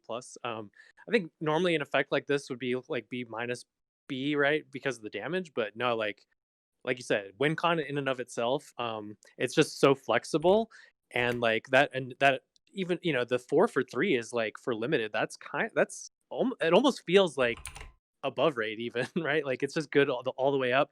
And yes, an opponent like did the double amplify to me with this and just destroyed me with it. Like that's a lot of damage out of nowhere. Like that, I thought I had that game locked up, and then I just died. Oh, this card's good. B+. Yep, and then of course that small, not that face age is a big thing in this format. I don't think there's too many ways to get it. I think Island's Favor is one of the few ways to get it, and that's about it. But I mean, the fact that it just doesn't care about that is pretty huge. That's normally one of the downfalls of cards like this, and it doesn't have to deal with that. So, Alex, Yeah, B plus, guys. I'm right with you. sweet. B plus for Pyrotech Explosion. Then obviously this is the card that we were talking about that combos with Overloader because of the amplify, etc., whatnot. But yeah, whatever. You're not too worried about that. All right, this card is sweet. This is Jangly the Misfit. Is a 3/4 Bard for 4 fire. Overwhelm. So 3/4 Overwhelm are a solid for 4. Summon each unit in your deck with a unique name gets +3 attack. So this is really good and limited because more often than not, you're going to have a bunch of one-ofs in your deck. Occasionally, what this means is it literally just has to be a one-of. If you have 2 of a copy of a card in your deck, it won't trigger unless you've played it. Of note, this is active. This doesn't look at your entire deck, i.e. your limited pool. I don't know how the correct wording is. It's when you summon this guy. So, for example, if you have 2, let's say 1-drops in your deck, or 2-drops, and you've played one already, and there's only 1 left in your deck, the 1 left in your deck will get the buff because it's the unique in your deck, if that makes sense. Yeah, once you're in a game, when the game refers to your deck, it's talking about that pile of cards that you're drawing from, not any other card. Correct. Thank you. Mm-hmm. Yeah, I give this guy a B. I think it's really solid. It's just a good card on its own. A 3/4 Overwhelm. We've seen the Gruond, or not Gruond, the Vorlunk already do great things. So this is fine. It's a little slightly harder to cast a double fire, but once again, this is a 2-faction format for the most part, so it's easy to get to that by 4. So 3/4 Overwhelm is already what fire wants to be doing, and then it buffs your team. It turns your 2 and 3 drops, to stronger units that could trade up, as well as buffing your top end. I think this card is great. I give him a B plus. Alex, where are you at on Jangly? I was just solid middle of the road B for this guy. I love the body. 3/4 for 4 is like one of my favorite bodies, and it's like you don't have to really build around it. You just draft a normal draft deck's not going to have too many copies of stuff, and if you do have copies of a unit, it's because it's like a good unit, and you don't really care if it doesn't get the buff. So I like it. I gave it a B. Okay, and John? I think you guys have basically said it all. It's unfortunate that it's just, the buff is just for the attack power, right? So I don't want to say build around, but you want to like keep that in mind, right? When you're drafting, you want things that fly, even if they're normally like lower statted, are just going to be amazing with that buff, right? Any dorky 1/2 flyer is going to be so nice after this. So yeah, he's solid. I gave him, I think I'm with Alex, solid B.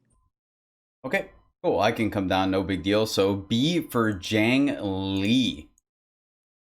Next one we have is Heavy Artillery. This is a +5/+1 relic weapon with sick artwork at 4 fire. It has Overwhelm and then Valkyrie Warp. Play a +3/+3 weapon on one of your units. So if you just play this card from your hand, it is simply a +5/+1 relic weapon with Overwhelm. But if you do warp it because you have a Valkyrie in play, you can give any one of your units, not just the Valkyrie, a +3/+3. So yeah, I think this card is solid. I like it.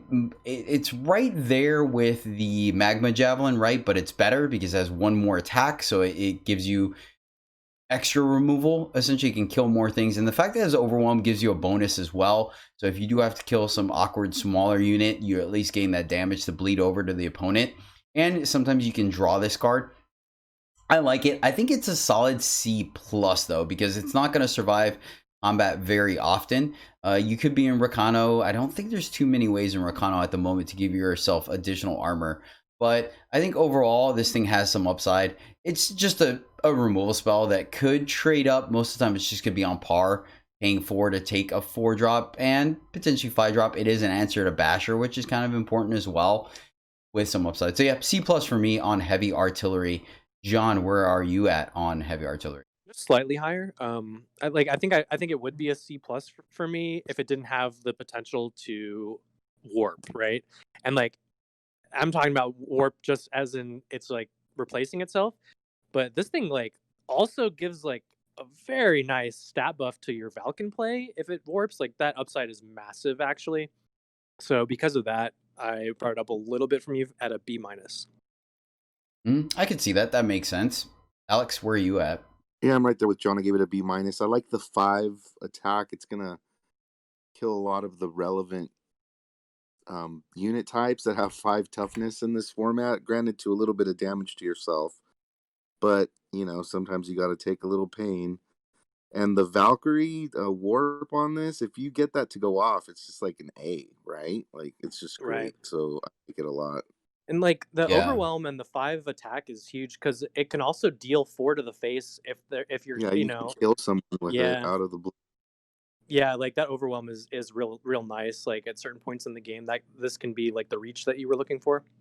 Yeah, do a Moloch impersonation. Yeah, exactly. Pick off the weakest unit to just deal damage to the face. Yeah, good call. All right, fair enough. B plus for heavy artillery. You guys talked me up to it. I think you're right. B minus, right, John? Or B minus. I'm sorry. Yeah, man, I don't know what's going on with me. I need to sleep more. B minus. You're right. That's why I wrote down B minus and then I said B plus. I have no idea why. I guess because I did a C plus. All right. So once again, B minus for heavy artillery. Next rare is Daheen Blitz. Daheen Blitz, super cool artwork at premium too.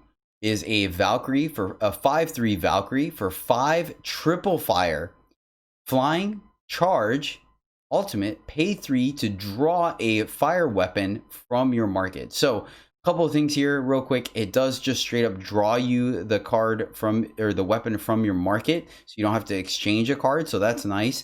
It is ultimate, so you only get to do it once. And then of note as well is that it is specifically a weapon.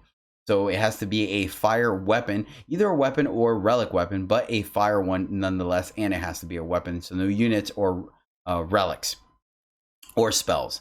Let's start off with you, Alex, because you actually drafted this guy. So where are you at on Daheen Blitz?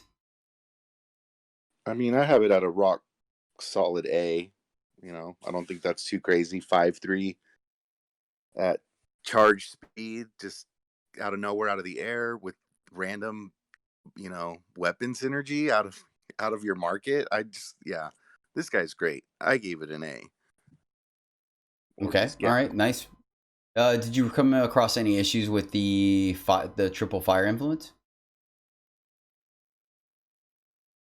I mean, I don't think so. There's so much plunder. It's like you just, you obviously it'd be a red heavy deck a little bit for the 3. But it's not too hard to have 3 fire on turn 5. Okay, fair enough. Fair enough. John, what about you? Yeah, I think this guy's rock solid. I give him an A minus though, just like because the 3 health, that means that like maybe only gets in the one time, right? Like it's not that hard to deal with. So, but the charge means that it's basically guaranteed 5 damage. Yeah, and that ultimate, like I've played this guy in draft as well, and I'm not gonna lie, I never even read the ultimate. I put this guy in like a wasteland broker market, and I just kept slamming him and attacking. That was my plan. This is a great win con. Yep, you guys said it all pretty much. I'm the same way. I gave it a B plus just because of, like you said, the 3 health makes it a little more volatile than I'd like it to be, but the charge and beater, like I said. So yeah, I'll come up to a A minus with you, right? Is that yeah? Yeah, perfect. So I'll come up to an A minus with you guys. I think it's solid card, definitely a win con for sure. So A minus for Daheen Blitz, and then another. Oh man, we have quite a bit. All right. Opum the Gem Blazer. So this is the legendary that the technique is after. Is a 5/5 Sentinel for 5 fire. So right there we're on curve. 5/5 for 5 is great. Summon. Give one of your other Sentinels +5/+5 while you have Opum. Entomb. Deal damage to an enemy unit equal to the number of Sentinels in your void. I think this card is great. Baseline is 5/5 for 5, and it's not too difficult to get Sentinels in fire. You have Patrollers, you have Bashers, you have Oh god, there's the other fire one that you the forge one, the 4/2 forge guy are all commons that you want to play in your decks, and +5/+5 with charge essentially is awesome. I mean, granted, it is specific to Sentinel, so there's a chance that you don't have a Sentinel play or in play when you play this guy. But I mean, he's a 5/5 for 5 on his own. I think this card is great. I give it an A, a solid A. I think this is a lot with the slight, and then it does say Entomb it could kill a unit on the way out because it, I don't know. I like this card. I give it an A. John, what do you think? Yeah, it's great. I gave it an A minus. Just because like it definitely can be a little awkward. Like the summon, I actually played this today and didn't even realize that it was Sentinels only. I was like, oh man, like I thought it would just kind of give anything the buff. I don't know, like it's huge when you get it. And if your opponent can't deal with it, like surely that unit with that extra stats is going to eventually win you the game. So it's definitely A territory. But I mean, it can be dealt with. It's a little slow, and sometimes the summon doesn't quite do anything, and sometimes the Entomb doesn't do much. Like it's always going to do something because it counts itself. But yeah, it's an A minus for me. It's very good.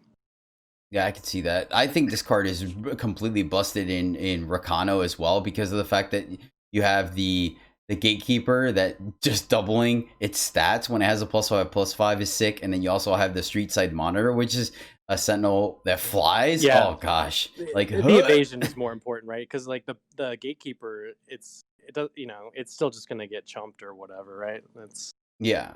The monitor with flying is really what sets this thing apart for sure. Alex, what do you think of Opum? I'm at an A minus. Yeah, it's not that hard to get it to go off, and it's like very your opponent's gonna say, that's not what I had in mind. A very common response to your all of a sudden 7/7/2/2. It's like it's great. A minus. Yep, solid. So A minus for Opum the Gem Blazer, and then our next fire card is going to be Izachi Daredevil. Just such an awkward card because of the artwork. It is a 6/6 mage bird for 6 fire, and then doesn't have any battle skills yet. When Iza takes damage on your turn, create and draw a random fire card and non-fire card. He gets flying this turn. Yeah.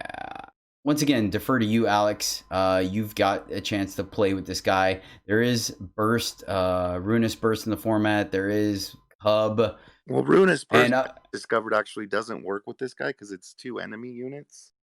2 enemies. Oh shoot! I didn't even. Yeah, I guess I'd never bothered trying to ping my own guys. But yeah, okay, all right. So it has to be like taking block damage or not even block. It has to take a. Yeah, I don't know. So yeah, go ahead, talk about it. So I gave this guy an A, and it's a 6/6 for 6. So like it has to be dealt with because if not, it's gonna beat your face in, relatively quickly. And when they block, you get 2 cards. And usually it requires a double block, and then you get 4 cards. So your opponent is like put in a really tough spot. Yeah, and those random cards are just like, it could be random, but it's card advantage for sure. And you pretty much win the game when you draw 4 random cards. So I gave it an A. Okay, sweet. That's good to know. Yeah, great interactions. Like I said, I haven't seen this guy on either side of the board, so I wasn't 100% sure, but yeah, you said it. 2 cards or 4 cards is still an up exchange. John, what do you think? Yeah, A. This guy's solid. Right. Like, worst case scenario is like you just played a reasonable statted thing for the cost, and he's terrible on defense, right? So if you got to defend with him, you're having a bad time. But let's not defend with him. We attack only. We take the damage on defense, and then we attack and we draw cards. Oh. Yep. So I gave it a B because on the surface it's just a vanilla 6/6 for 6, but you guys are right. You're gonna draw cards off of this guy. Can I talk to you guys into an A minus? Sure. Yeah, sure. Fair enough. Yeah. So you're not very often are you gonna get to trigger the flying on this guy, but you essentially after how you explained it, Alex. Yeah, you definitely want this guy to just get blocked. If you have combat tricks to keep this guy alive, it's even better because then That's what you're gonna get to I you're gonna get to draw the cards, and your opponent's not gonna get it off the board. So yeah, I like A- for this for Izachi. Yeah, that's when your opponent's officially in boomed status. Yeah, it's just super awkward though as far as the artwork because it's literally like I see now why it's a bird and not a dragon. I kind of see the beak on it Is this and a the thing? feathers. Like they have to do this every set now. Is like give us a unit that doesn't fly that looks like it flies. Like no matter like definitely flies. Like Yeah, no joke. ugh. And then you could say that it's the dude and not the bird, but it says mage bird. So yeah, mage I mean, bird. Come on. yeah. So The all right, freaking fair bird. enough. The bird, bro. Come on. All right, and then moving along to our final fire card. This is Siege Supplier. Is a 2/7 Sentinel at rare for 6 double fire, double damage. Summon. Put the top 2 cards of your deck into your market. Then, if it has 7 or more cards in it, draw 1 random card. 2/7 stats with double damage is great. It's a little underwhelming being at 6 cost, but I mean it's still solid. Blocks a ton of things. 4/7 does a lot of work, and then double damage on offense is pretty sweet too, making your combat tricks, especially something like Scythe Slash, extremely potent and difficult for your opponent to block. I like this guy. I did give it just a solid or a B. I think it does work, but it does need a little help. The drawing a card sometimes is relevant. Sometimes you have a hard time putting. I guess you can always just add power to your market to fill it up a little bit. I'm not really sure. That really never came into play, honestly. And sometimes putting the top card, it could be your other bomb. It could be a removal spell that you may not have access to get it out of your market. So I think that's a slight cost sometimes. So yeah, I just gave this guy a solid B. John, what do you think? I guess I was just a little bit lower just because like it's I just wish it was like a it just like at 6 it just feels a little slow or whatever. I don't know. I gave it a C plus. Like it's definitely solid. It's like rock solid. Like Mm, it's a 4/7 worth of stats with like a lot of upside because it's double damage, right? So mm. like if Double you have damage some is support cards, right, like rampages and stuff, this guy's gonna be much better for you. But like that whole summon, like get a random market card, that's probably not great. Like, no. I think the other thing that put it up for me as well is that it's a 7 health sentinel, mhm. which makes your laser blast really good because they're going to be doing 14 damage. So I think that's another reason why I was a little bit higher on this guy. But I do agree with you. I think 6 is a lot. It has felt a little clunky trying to get on the board. Alex, what do you think of Siege Supplier? I gave it a B minus. I know it's a random card, but I like drawing a card out of my market. And the body that's left behind, I think, is fair enough for the randomness out of the market. So I gave it a B minus. Okay, so B minus for Siege Supplier I think is pretty fair. I do agree with John and Alex on it though. So yeah, B minus. I think that's fair, right? Mhm. We're good. All right, sweet. And that's gonna do it for fire. Next up, we have time, and starting us off is Glimpse Another Age. This is a fast spell for 2 time. Voidbound. Shuffle a void of your choice into its owner's deck. I think this card's just an F. I mean, I can't imagine what game state where you would want to shuffle your void back into your deck. I mean, I guess you shuffle your rares and bombs back into it, but you don't know when you're gonna. Yeah, whatever. Just F, John. Yeah, it's just an F. Or like I could give it a market grade because there is, you can kind of tell when your opponent's working with their void. So, you know, like but by that I'd say like if it's getting down to the end of the pack and there's 4 cards left and it's between this and something that might not make the deck, I'd grab this for my market. But no, I Yeah, would I never mean, play it otherwise. Yeah, it kind of helps with like mandrakes and like nectar of unlife and shoal stirrings. I could see that. Okay, I could give it like a market. What, like a market Just market. I mean, we B? just give market Yeah, grades, right? It's like yeah, fair. it's an F/market. That was my grades like F, but in my notes, like I said, I could see putting it in the market. Why not? Okay, So cool. Yeah, I'm good with that. We can give a market grade to glimpse another age. Fair enough. Don't put it I anywhere like it. else. Yeah, pretty much. Speaking of markets, fair exchange is a fast spell for 3 time. Put one of your units into your market, then play another unit from your market with the same cost or less. So essentially, you're using it to get a summon effect at fast speed or to negate an enemy double block or an enemy uh, removal spell, right, on your unit. You're going to lose that unit anyway, so you're using a card. You're still kind of going down. It's still 1-for-1, right, because you're negating their removal spell, but you're still spending a card to do it, so you really want to capitalize on the summon effect. It gives you a little bit of an issue with the fact that it has to cost the same or less. So it's not like you can put your bomb in your market and then just be like, haha, I'm swapping my 2-drop for it. Like, that's not going to happen.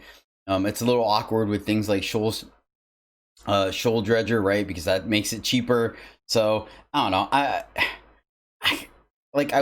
I could see this card giving you some value, but I think it's a little too niche or specific, the kind of scenario that it wants you to give it. So I give it a D. Where are you at on this guy, Alex? so I gave it a C plus. I guess it lets you do cute, cheeky things. Like you could play like off faction units in your market, I guess, like that are powerful. That you don't get to play and that have like good, like cool summon effects. I guess I gave it a C plus because I want to try it. I haven't had a chance to use this card yet, but I wouldn't be surprised if it's not very good. But my initial impression is a C plus. Okay. Okay. John, what about you? Exactly. Yeah, C plus. There's a few things you guys didn't mention that you can do, like um, you can mess up blocks, right? You could like attack, and then when your opponent attacks you, you can swap your exhausted guy for a fresh guy that can block, for example. Um, Okay. Okay. Mhm. yeah, and so you can do stuff like that. You could also like be on defense and just swap it for a bigger guy. You also mentioned Shoal Dredger as like doesn't work. However, if you put Shoal Dredger in your market instead, his cost will go down as the game goes on, and eventually you can just swap your 2-drop for him or whatever, right? Oh, okay. Okay. I didn't. Okay. Fair enough. Because So oh, it works great with Shoal Dredger, just not the way you think. okay, got you. For some reason, I was thinking that in the market it wouldn't identify that, but I guess it's It yeah. depends Okay, on the you're right. card, You're right. and I Yeah. double checked on the wording on Shoal Dredger. It should work like that, yeah. Yeah, because But yeah, like Alex said, okay. you can also do it with any color, so that make like it's more likely you have a leftover random card for your market in another color, right? So Yeah. like it's not that crazy to get this to work like in an average draft. So yeah, like I think it's kind of neat.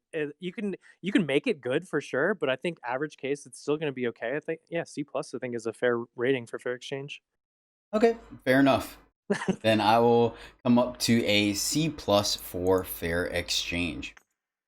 Next up, we have Promenade. Yeah, right. Promenade Patrol is a 2/4 Tinker Sentinel for 3 time. When you play a relic, your sentinels get +1/+1 permanently, including itself. Summon, silence each enemy unit with 1 health. Yeah, I like this card. I think it's a B minus. I don't think it's a game winner on its own, but it's a solid unit. 2/4 for 3 is fine. It blocks a lot of things. The summon effect can be kind of irrelevant, but sometimes it can be really relevant, silencing a lot of the flyers, silencing the deadly units, silencing the entombed grenadins and stuff like that. I think is pretty relevant. And then Time already wants to be playing a handful of relics, whether you're Combre, Praxis, or even Xenon. Not so much in Xenon as much as the other colors, but it still plays some relics. So I think the fact that you're able to permanently buff your team is pretty relevant. B minus could be a little generous, but I don't know. I've liked this card. I think that silence effect is really what kind of put it over for me, because if you don't need to just run it out there, you can really kind of punish your opponent if you know they're Valkyries or if they're Grenadins or if they're Shadow. People are running, or actually all the units, right? There's the core tap maximizer or core maximizer is a 1/1 deadly. There's the Varmin, the Grenadin in Shadow. Obviously, all the Valkyries that fly and the Sentinels in Justice. So I think there's a lot of things going on with this card that can kind of make it worth it. So I give it a B minus. Where are you at on Promenade Patrol, John? I just give it a C plus. It's solid, and yeah, like the abilities are very situational, but the situations will come up in your average draft game, like you said. I think the grade goes up like as you add relics and sentinels, right, to your deck. But I think just as a card by itself in a draft deck without synergy, I think it's still solid plus, right? It's C plus. Yeah, I'm good with that. And Alex. Yeah, I was at C plus. It does really silence a lot of pesky units. So It I mean, can. I do like it for that. So it's like I like that half of it, and if that gets exploited, it was like a B minus play. Or if you are buffing all your sentinels, then it becomes like a B minus. So it's like very easily becomes a better card, but just on its base, I like it at a C plus. Okay. Yeah, you guys are right. It's a C plus. I like it, but yeah, it's a C plus for Promenade Patrol. Next up, we have another agreement. This is Trade Agreement. This is a relic for 3 time. Fast spells can't be played fast. Spells that aren't fast can be played fast. John? Can we all just agree never to play this? Yeah, I'm good with that. F. Alex? Yeah, F. Yep, not worth a card in your deck. Just straight up, just not. It's too cheeky, this is build around. Or not build around, I'm sorry, constructed. So yeah, F for Trade Agreement. Yeah, Moving right along. Card, exactly. Bastion Garrison is a relic for 4 time. Your soldiers have +1/+1. When you amplify a card, play a 2/1 soldier for each amplify. So a couple of things real quick. The 2/1 soldiers it plays are going to be 3/2s because they get the buff from Garrison, and then it does not count the actual cost of the spell, only the amplify. So if you play, for example, Send for the reserves for 4, it is only going to give you 1 additional soldier because it's 2 to cast and then 2 to amplify 1 time. Yeah, this card, I like this card. I think it combos very well, obviously, with Send for the reserves, giving you essentially double units for the most part. Making 3/2s is pretty darn good as an upside. They block well, they attack well. I think there's some value to it. Really, like you mentioned before, John, Huru is really the soldier synergy faction, but there are quite a few soldiers in time as well. So the buff is there. I think you're a little hard pressed to go deep into soldiers when you're in time because there's so many solid sentinels that you want to play in the deck, as well as Iran, I think, is the other kind of, well, actually, I guess all of them in the draft packs. But I like this card. I think you can, particularly valuing things like hardiness if you're a Legion, which I know you don't necessarily want to be, but hardiness, being able to put units on the board at fast speed is pretty strong. And then obviously Send for the reserves doubling up can really let this thing kind of pop off and give you additional value. Where are you at on Bastion Garrison? Me? Done? Oh. Yeah, sorry. Oh, I mean, I like this card a lot. I mean, you mentioned Elysian. It's not hard to be in a Elysian deck and conceivably all your units are soldiers. If you're like pumping all your units, and then with the amplify synergy to get 3/2s, basically, I think it's a build around A. Okay, fair enough. Yeah, Where are you at? I agree. Yeah, it's a build around A minus, or yeah, I said A minus. I don't know, but yeah, build around grade. I think for this card for sure, because without soldiers or amplify, it does literally nothing, right? So Yep. got to be a Yeah, build around no, grade. all right, build around A. We'll go A minus. Well, we can go with that. That's fine. We'll That's go build around A minus for Bastion Garrison, but it is good. I like it. I've drafted it twice. One time I ended up not making my deck because just the Legion wasn't open, so or time wasn't open. So second time it was just okay. All right, next up we have Anaris Roa. Anaris Roa is a 5/4 soldier for 4 time, so it got a buff going down to 4. Well, I guess I don't know if it got a buff or not. It went down to 4 and then but lost the health. So it was a 5/5 for 5. Now it's a 5/4 for 4, which I guess is, yeah, it's pretty much a buff. Overwhelm, which is nice. You like to see that on your heavily statted units. And then you and your other units are invulnerable to spell damage, which can be quite relevant and limited. It does allow you to shut off things like Laser Blast and Nectar of Unlife, as well as Lightning Strike. So there is some viability to that. It's not flavor text. And then finally, Amplify 2, gain 5 life, which, we've talked about on the show before. Just life gain by itself isn't good enough. But when it's inherent life gain tacked onto another card that you do want to play, it becomes significantly better. And 5 life is quite a chunk. It could sometimes negate an entire attack. And doing it for 6 is not unreasonable, right? You draw this guy late, you're getting some benefit out of your extra power. It could change your race while adding to the board significantly. I think this is a very solid card as well. Sending it over to you, John. What do you think of Roa? Yeah, actually, I think this is one that I had rated a B, but I think with the changes to its stat line and everything, I think it's a B plus now. Um, I think it's just solid all around. Um, Unfortunately, it's still like, for a meta consideration, right? It's still just like tussles with the 3-drop you see in every other game, right? Like Mm-hmm. the 5/5. So, it still has that issue, but I think like it used to cost 5, right? So Yes. I think when it was 5, it's like, man, that Amplify 2, so it's 7, like, ugh. So that just makes it a better top deck late, obviously, but it just wasn't that great. 5/5 for 5, like, I don't know. So I think I am a little higher on it now with these changes. So B plus for me. One thing that I failed to mention as well is it says you and your other units. So Honoris Roa is still going to be susceptible to spell damage. Just keep that in mind. Alex, what do you think? Yeah, I'm right there with John. I gave it a B plus. It's a solid card. All right. Easy enough. Fair enough. The, So um, B. did we skip Vine Tangler or am I tripping? No, That's Vine up Tangler's next. next. Oh God, on my list it's Vine Tangler then Roa. Yeah, that was my mistake. That was on me. Sorry. My That was on me. You're throwing me off. So, yeah, I know. My bad. That's what I get for doing the sheet manually. My bad. Next time I'll Oh just no. copy and paste. That was on me.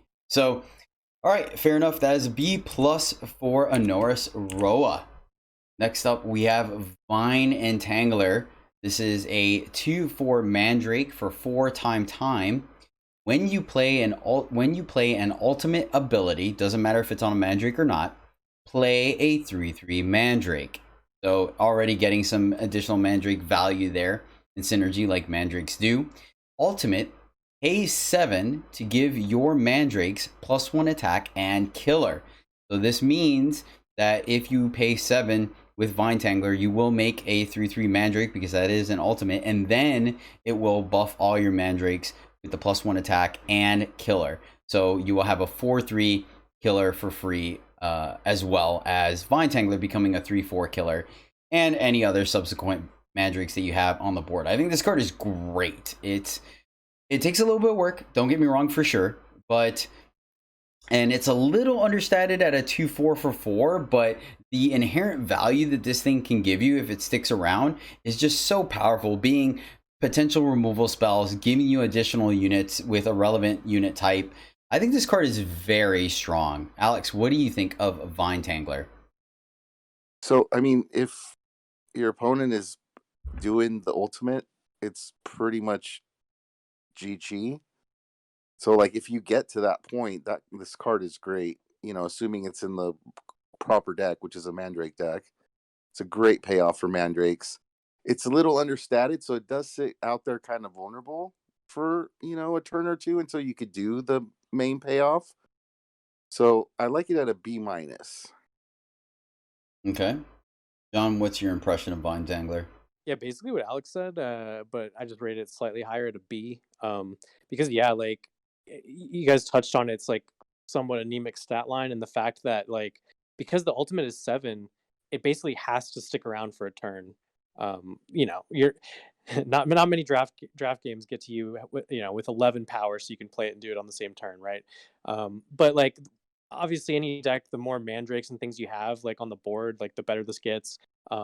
There's ways for 1 power to easily activate the ultimate, right? So when you do couple this with other cards, like it just the grade goes way up. Like it feels way better when you can, play this on 4 and then or like play it on 5, right? Play this for 4 and then pay 1 from your other mandrake or whatever with its effect, like that one that you can pay 1 and just plunder. Simulacra. Mandrake Yeah, Simulacra, for example, yeah. Like then it gets like just very, very good when you can do things like that. Yep. Heaven forbid you should have another one of the other ultimate mandrakes, like give everything deadly or give everything lifesteal. Then you're just really popping off with it. Mm-hmm. So, yep, I'm with you. I think the fact that it synergizes really well with other mandrakes kind of helps it put it into the B range for me as well. So, can we talk you up a little bit, Alex? Yeah, sure.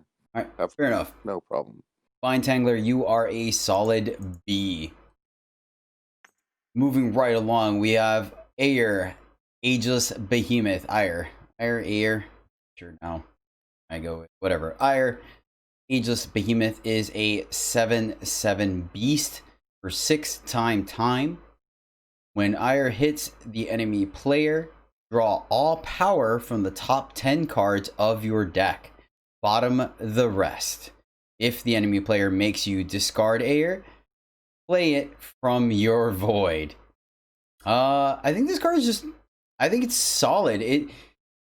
7/7 is a really solid stat line, and you're getting it kind of a head-on curve at 6 with some upside. I mean, drawing power from your deck, yes, at this point when you already have 6-7 power, you don't need more, but drawing it off the top of your deck means that it's less power you're going to draw later. It does give you market fodder, which we know is relevant.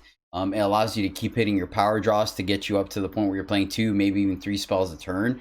I think this card is solid. Yeah, I think it's just a solid card, period. It's not amazing. It's not going to win you the game as soon as you play it.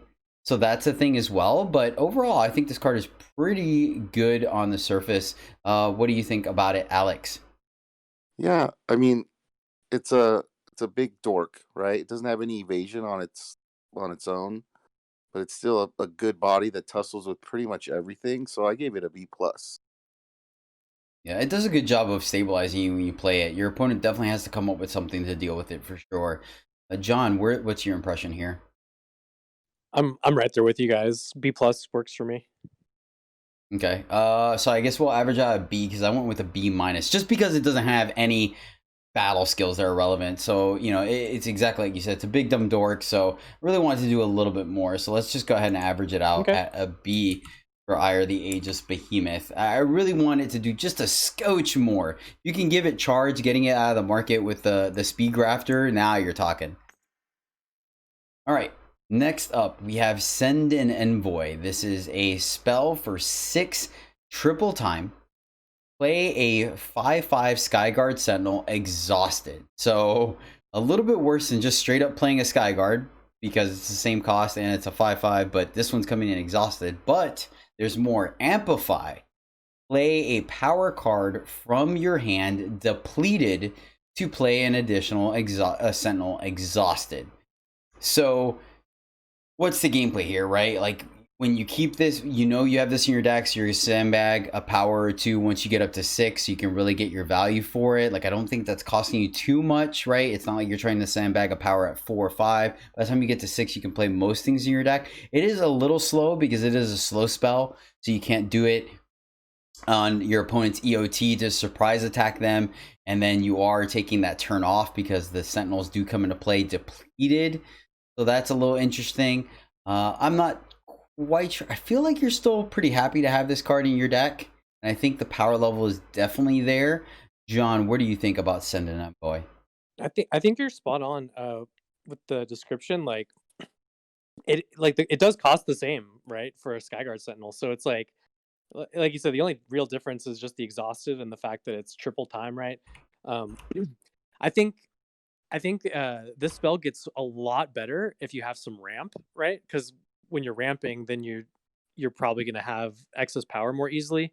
Um, just don't ever try and play this alongside cards like Barricade Basher, right? Because then you'll just be setting yourself up for a disaster there. You'll never have extra power when you're playing things like Barricade Basher or Auto Tread, right? But yeah, like you Hmm. said, it's not difficult to just sandbag one or two extra power, like with this in mind. Just don't just plunder it all away if you have this in your hand or have a plan for I mean, this. I think if you amplify it one time, you're happy, right? You're getting Definitely. 10/10 worth of stats for 6. Like, that's a good exchange. Yeah, definitely. Yeah, so I mean, I gave it just like a C plus, and I think that score goes up for sure if you're like ramping, in your deck in some way. Hmm. Okay, what about you, Alex? Where are you at on Send an Envoy? I like it at a B. It's not too hard to get two for the price of this one spell is really good, and anything more than that is just like a concession worthy. So yeah, I like it. All right, we'll meet in the middle because I gave it a B minus. So C plus, B minus, and B means B minus Cool. for Send an Envoy. Next up, we have the Great Kudzu. This is a 7/7 Mandrake at Legendary for 7 triple time. Fate, you gain 3 life. Ultimate, pay 10 to give the top 3 units of your deck +1 attack and Destiny. I think this card's just a C plus because, I mean, 10 is 10. We've talked about it multiple times in the show already. Every once in a while you'll get to fire it off, and sometimes it'll work out. But really, it's a vanilla 7/7. The gaining 3 life though for Fate is quite relevant. Like, it's something, right? It's something that you're guaranteed, and it stems the bleeding potentially sometimes. 7/7 worth of stats is good. It's just a turn. Well, not a turn. We know it's more than a turn, but it's 1 power more than Ire. So I don't think this card is busted. So yeah, I give it a C plus. I think it's a solid card. You're happy to have it. It is. I mean, it's also a Mandrake, right? So if you can give this guy like lifesteal, maybe not necessarily deadly, but like lifesteal or killer, like now you're talking. So yeah, that's where I'm at on the Great Kudzu. Alex, what do you think of this solid Mandrake? I mean, basically everything you just said, just a little bit lower. I mean, that's just straight C for the 7/7 for 7. Okay, all right. And John?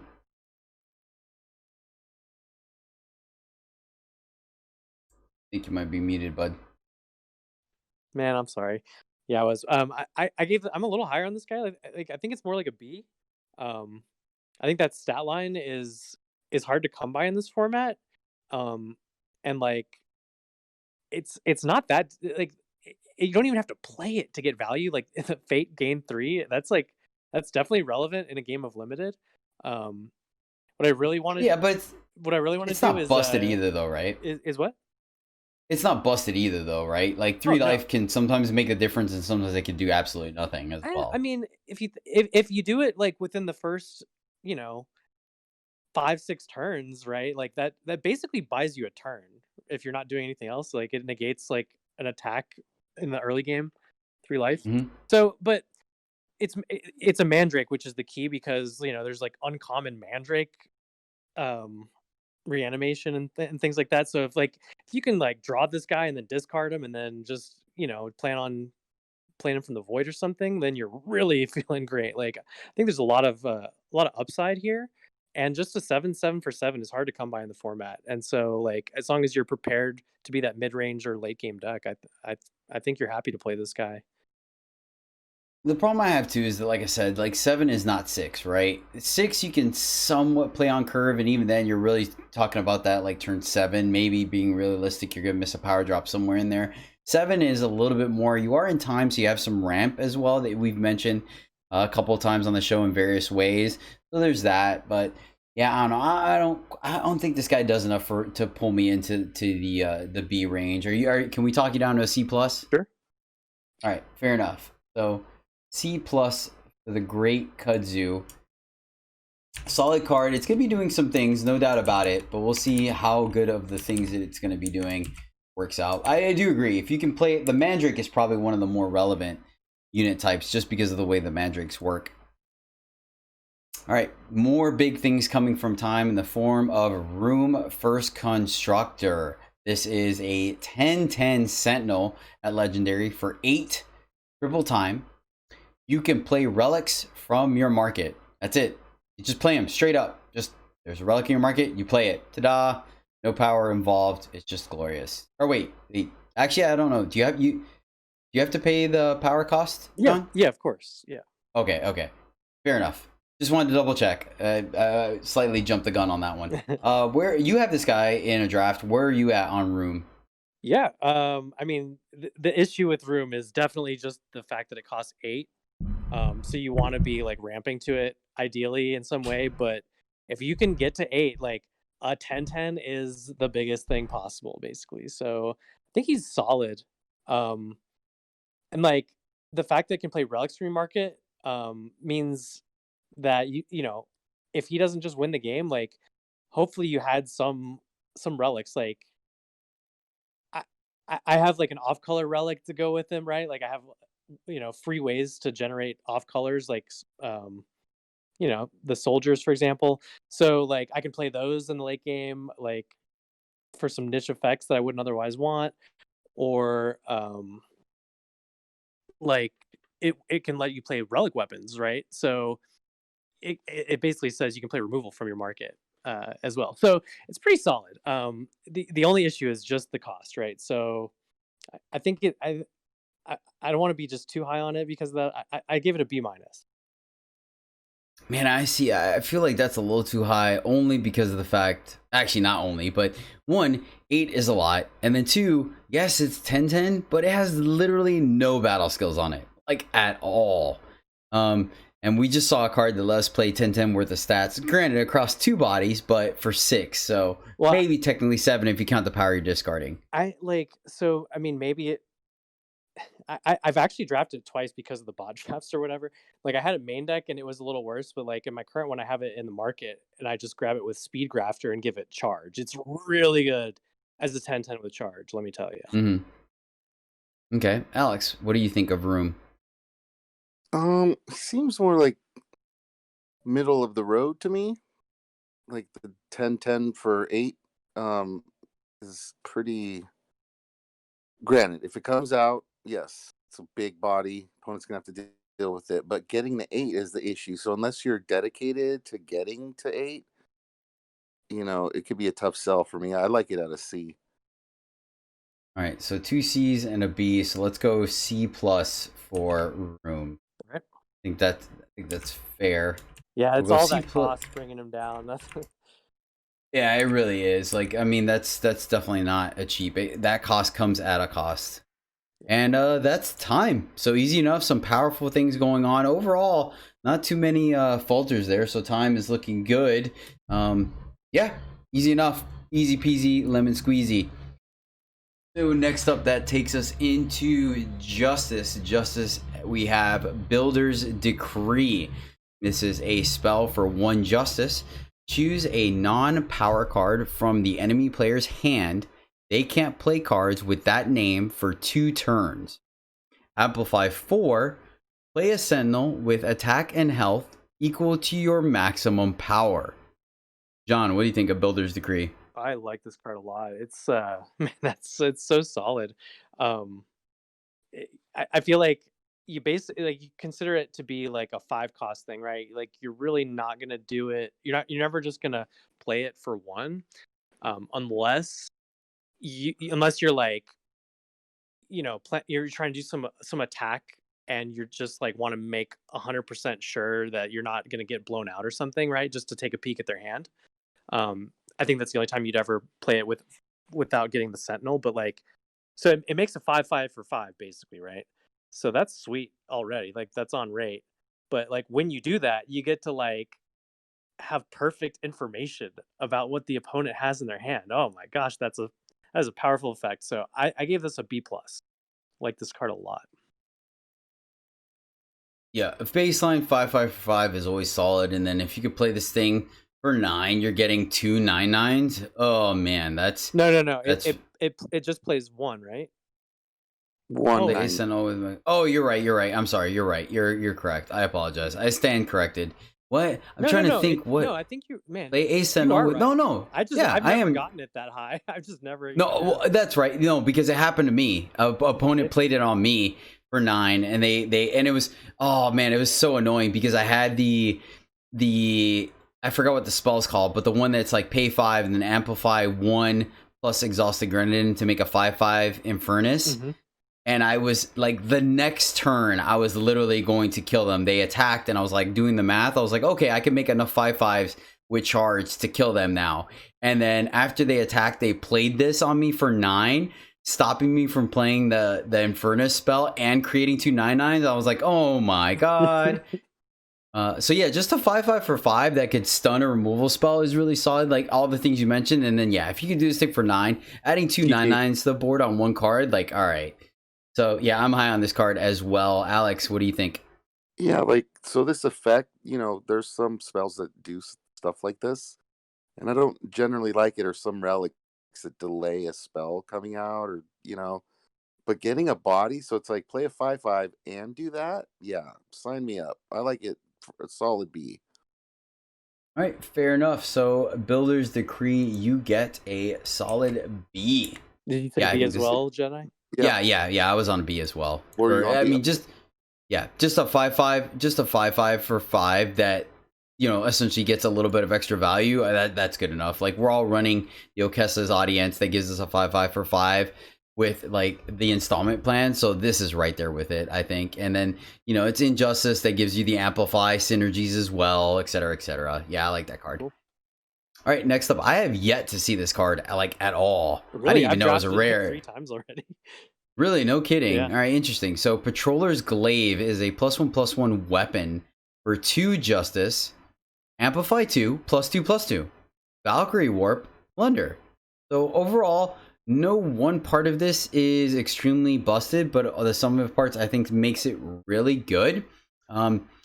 It's cool because this having Valkyrie Warp is neat because you want to put it on an evasive flyer, so that's super cool.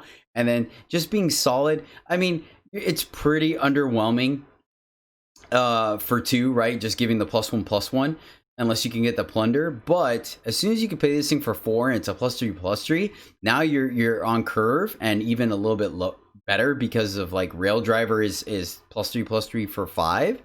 And then everything else is just bonus. So I like this card. And once again, it's Injustice. It goes with synergies with Valkyries, etc., etc. Alex, what do you think of Patroller's Glaive? So I guess like the sum of the parts are like it's slightly lower for me total. I like it at a C plus. Just like a weapon that has amplify, so there's some amplify synergies, but I'm not too blown away by it. I like it at a C plus. Okay. And then John, what do you think of Patroller's Glaive? Yeah, I agree completely with Alex at a C plus. I like this card a lot. Like, but that being said, it's like it's just a weapon, right? So my expectations for what a weapon are pretty low. So this one's pretty good for a weapon. Yeah, like I think you're happy. Like the fact that it only costs 2 and you can warp it for that. Like you just like buff a little, give a little buff to something. Sometimes it's like nice or needed, and it like gets that card off your deck, to draw into what you need.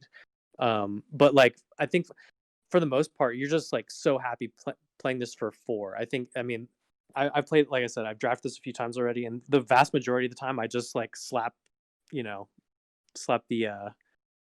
weapon on a flyer, and I'm super happy about like that's such a big stat boost, right? So I think it's worth the downside of weapons in that case.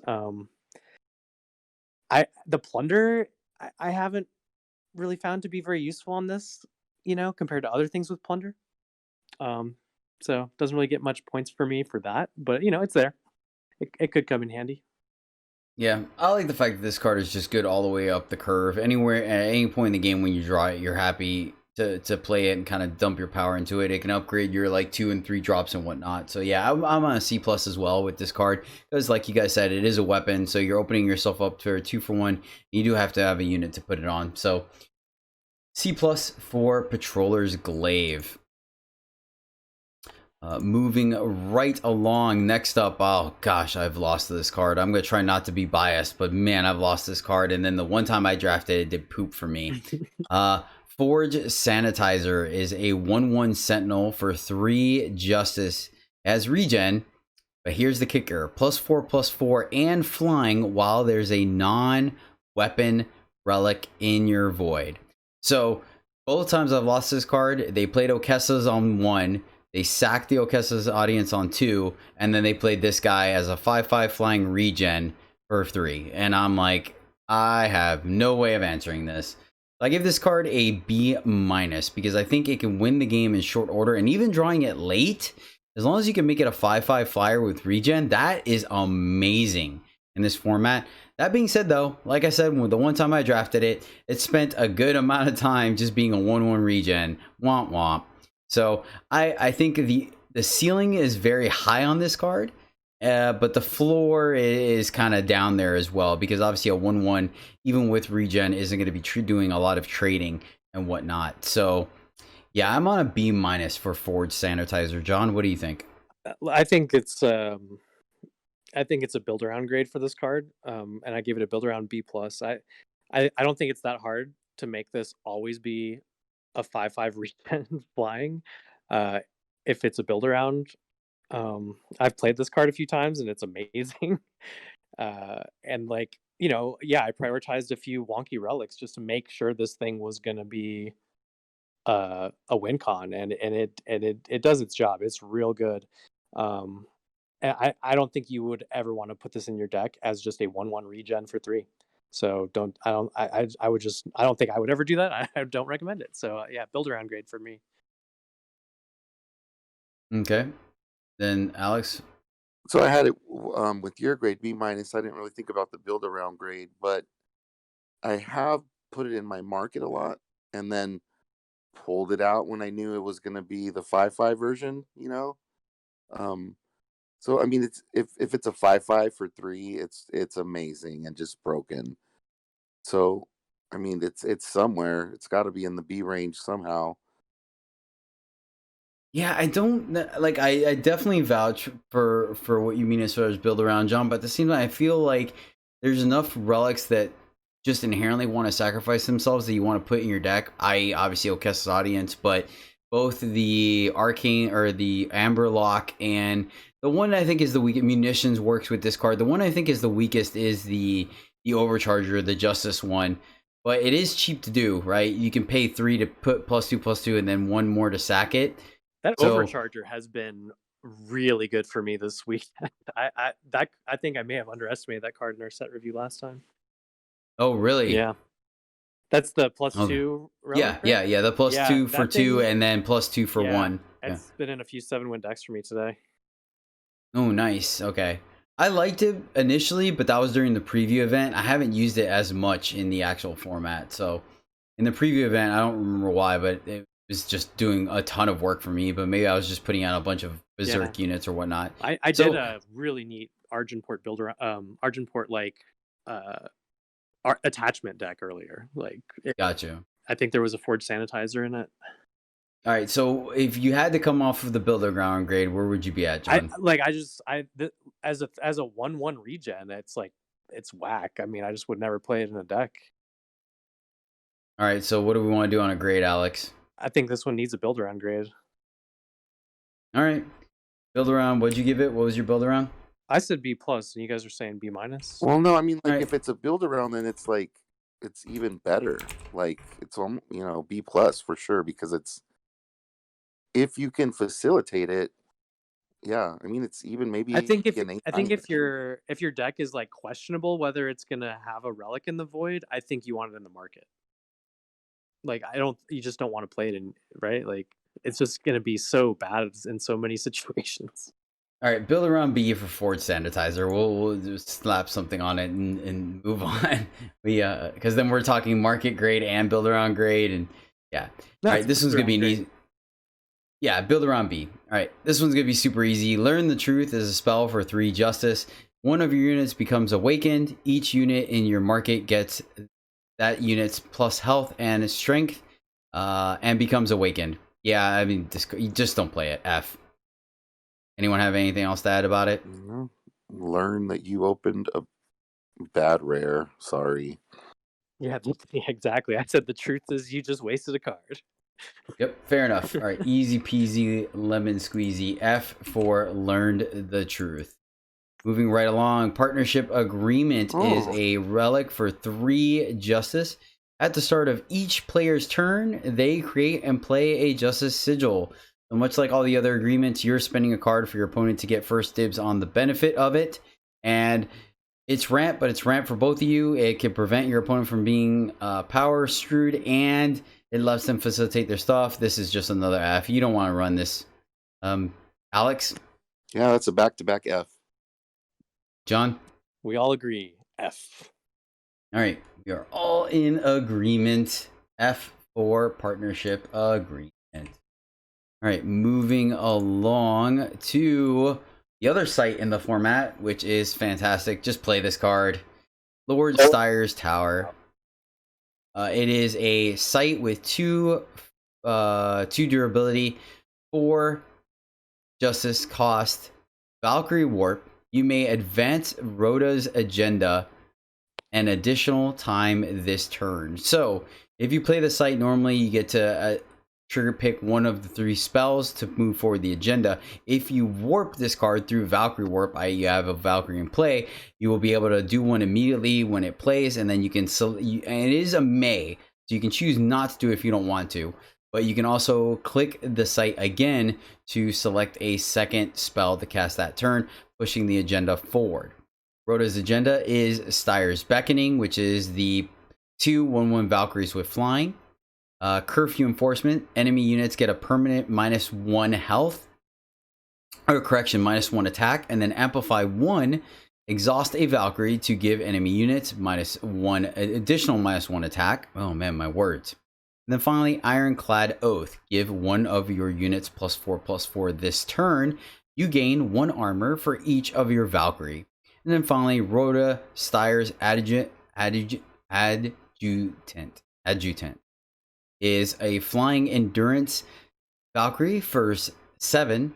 She's a 6/6. And then at the end of your turn, draw cards until you have as many in hand as the enemy player. Yeah, this card's just an A. Play it. It's great. It's easy to splash for 1 justice, but really warping it is sweet too. The agenda is stronger than it seems, and obviously Rhoda is a great payoff, being a 6/6 flyer already, and then just having upside of potentially drawing you cards. This card's great. John? Yeah, it does it all. It's like, it does the thing that we love sites do, which is like protect themselves. Like on an open board, you can just play it, and it makes 2/1/1s. So you're feeling pretty good that it's gonna make the uh, what do they call it? Finish the agenda or whatever, right? Make the guy the Valkyrie. And this one is a very real win con. So this card's great. A. Alex? Yeah, you don't get to play sites and limited too often. You should draft this card. Yes. A. Okay, A for Lord Styre's Tower. Plead for Aid is next. This is a spell for 4 justice. Play a unit of your choice with Geez, English, what is up? Play a unit of your choice with cost 1 or less from your deck. Amplify a 1 armor to increase that cost. F? Yeah. Anyone? Yeah, I just said F too, right? Like, Yeah. this is the kind of too niche. Way too niche. I stopped reading. I stopped reading halfway through on cards like this. I'm like, no. Yep. Market maybe, but like there's not much way to get armor. It's like a build around maybe. I don't know. Yeah, that's the thing. That's the other thing. Like, even if you want to go deep in this card, there's not a lot of ways to create armor in this format. Like, we don't have. Seems like a constructed card. Yeah, if that. So, yep. Plea for aid, you get an F. You get no aid from us here. Mm-mm. Sharp Tactician is next, which is a 2/2 Minotaur Soldier at rare for 4 Justice. Summon, silence another unit. Of note, it says another unit, not enemy unit, so you can silence your own guys if you need to. Sharp Tactician gets +2/+2 for each battle skill it had. So, typically, honestly, this card plays out more consistently than not as a 4/4 for 4 that silences something, which is 100% perfectly okay and great. And sometimes it gets busted and can silence a Deathwing and become an 8/8, or silence something and become a 6/6 for 4. So yeah, this card is great. I like this card a lot. It's a little bit better than just a vanilla unit, so I gave this card a solid B. I like Sharp Tactician, and it's a soldier. It's easy to play on curve and stuff, and you can sandbag it to later to silence something relevant. Gets rid of a deadly unit to where it can get in there. Gets rid of a flyer. Yeah, I like this card. I gave it a B. John? I like it a lot for all the same reasons. I gave it just a little bit higher, B plus. Like, it's interesting, like, that we had like Grodov's favored and then Rectifier, and then this guy's not in time, but he's kind of right in the middle, and I think this is the sweet spot. And this one kind of, like you said, there's even upside. It can be more than a 4/4. Like, oof. And like when it does that, not only are you wrecking the opponent harder, like by taking away their toy, but yours is even better, so you're double wrecking them. Oh, it's sweet. Alex? Yeah, no, I mean, I was slightly less B minus.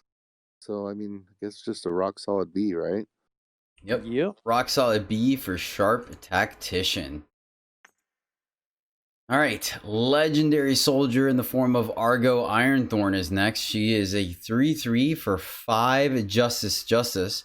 When Argo attacks, your attacking soldiers get double damage this turn, to include herself. Summon, stun an enemy unit for each of your soldiers. So this potentially could lock out their entire board. This card is deceptively good, and I say deceptively because you are paying 3 or 5 for a 3/3, but she at least attacks as double as a 6/3, and I mean the stun. At the very least, she counts herself. So at the very least, she's gonna stun one blocker when she hits the board. And if you have if you're like the Huru deck with a decent amount of soldiers, like she's gonna do more work than you think. She comes into play, stuns their units. You get in with that attack. Of note, she has to be attacking as well. So the turn you play her, she is not going to give double damage to your other unit or your other soldiers. But the following turn, which of course we know stuns last for 2 turns unless broken by something, she'll get in there and then all those same soldiers have double damage. So yeah, I think she's good. I gave her a B minus though, because she still is a 3/3 for 5. But I think the upside is there with enough of a payoff. And Justice already inherently has some soldiers, and then you really want to be the Huru deck. Combray, I guess, has some soldier synergy as well. I haven't had too much experience with Combray, but yeah, I like her. I gave her a B minus. I think she can definitely seal the deal with the game if you're ahead. She's not as great when you're behind, but maybe the stun is enough to kind of buy you time and do an impression of a Frostwave. So I like her. Alex, what do you think of Argo Ironthorn? I'm like, if she's the only soldier in your deck, I like her at a B. Just for stunning something and then attacking as a double damage. But in a soldier deck, it's just crazy. It's like build around A in a soldier deck. So like, I guess I just give it like a B on its own, but it's just broken in a soldier deck. Yeah, I agree with Alex completely. Everything he said, like, except my grades are a little different. I gave it a C plus just by itself because, like, man, that 3 health means like it can, it just gets blocked by any 3/3 or equivalent, right? So I think with no other soldiers, the low end is not amazing, C plus, for me. But yeah, build around, it's definitely A territory. I said build around A, but I don't want to give it a build around grade because it's just good. All right, so meeting in the middle, B minus for Argo Ironthorn. Sweet. Ditro Vindicated is next, and this is a 5/6 Valkyrie at rare for 6 Justice. Flying Endurance. When Ditro hits the enemy player, he gets regen. A 5/6 flyer for 6 with Endurance is a phenomenal, and the fact that it gets bonuses in the form of regen over and over again. Yep, Ditro is just a solid A. Play it every time. John? Yeah, this is like such a nice win con for any Justice deck. That is a solid A for me. Alex? Yeah, but it gets through, which is not hard to do, and then it could block anything and keep setting its regen if it gets through. It's just a great card. A. A for Ditro Vindicated. The card is absolutely amazing. You will happily play it in any of your decks. And our final Justice card, Titan Foundry, is a legendary relic for 12 Justice. When you play a Sentinel, double its attack and health, and it gets Aegis. Titan Foundry costs less, equal to the combined health of your Sentinels while it's in your hand. So build around A, but like even then, I don't know. I feel like it's too much. It's super powerful. Don't get me wrong. It is super powerful, but I feel like it's more of a win more card. I could be wrong, especially in Justice. All the Sentinels in Justice are typically lower attack or lower health, so they're not getting a bigger discount. But obviously, it combos in Combre very well. Alex, what do you think about this card? Build around great as well. And like because of what you were saying there towards the end, I'm at build around B instead of an A. Okay, John? Yeah, I definitely want to give this one a build around. And yeah, I had it an A, but yeah, you kind of talked me down a little bit. I can come down a little bit. A minus, B plus, whatever, but definitely build around.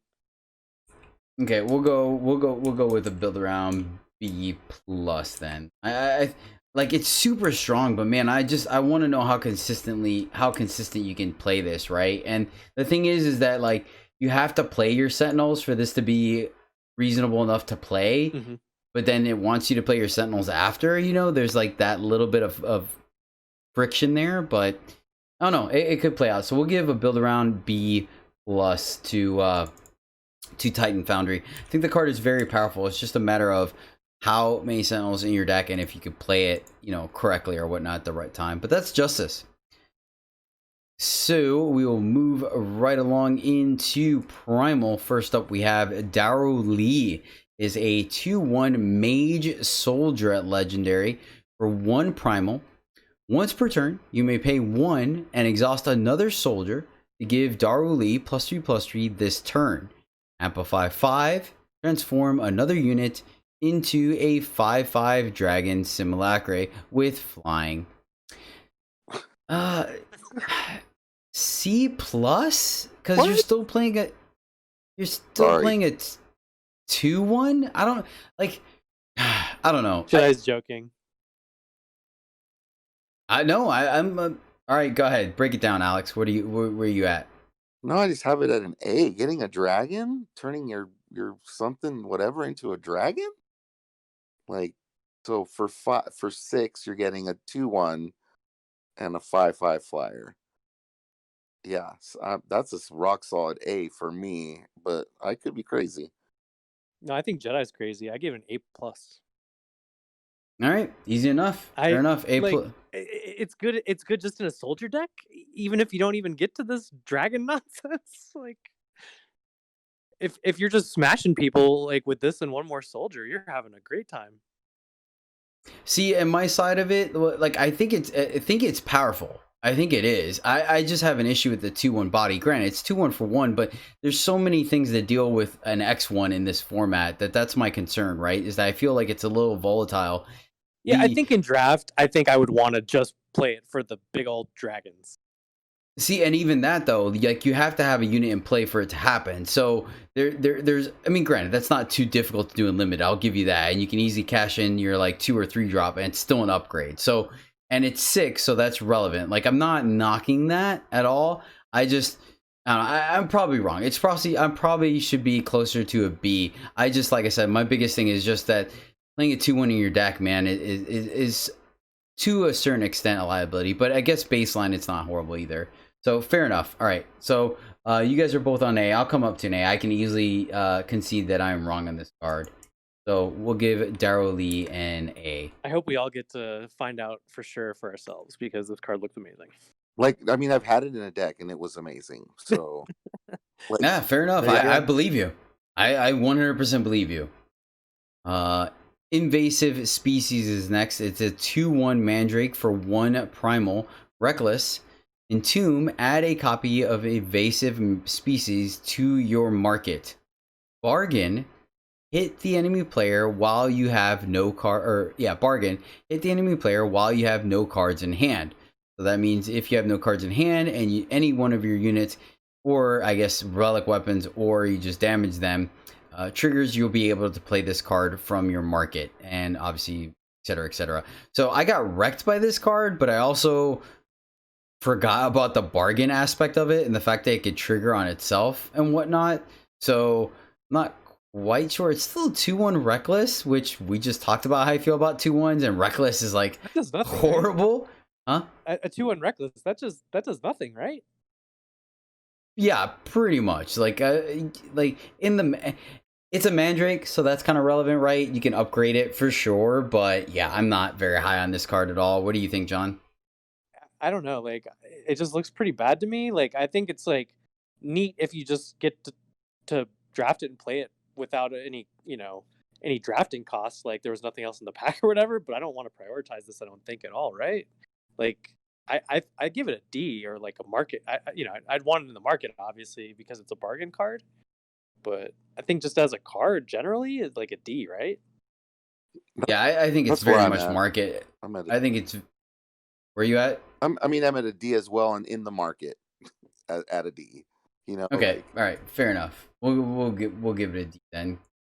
We'll give Invasive Species a D. Can you elaborate on how you got wrecked by this? I don't even understand.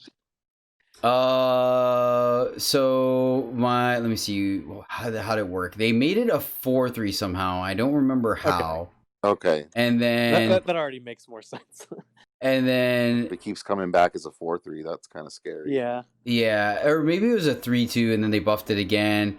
I don't remember, but the one of the things maybe we were both top decking, and then the thing is that like it died.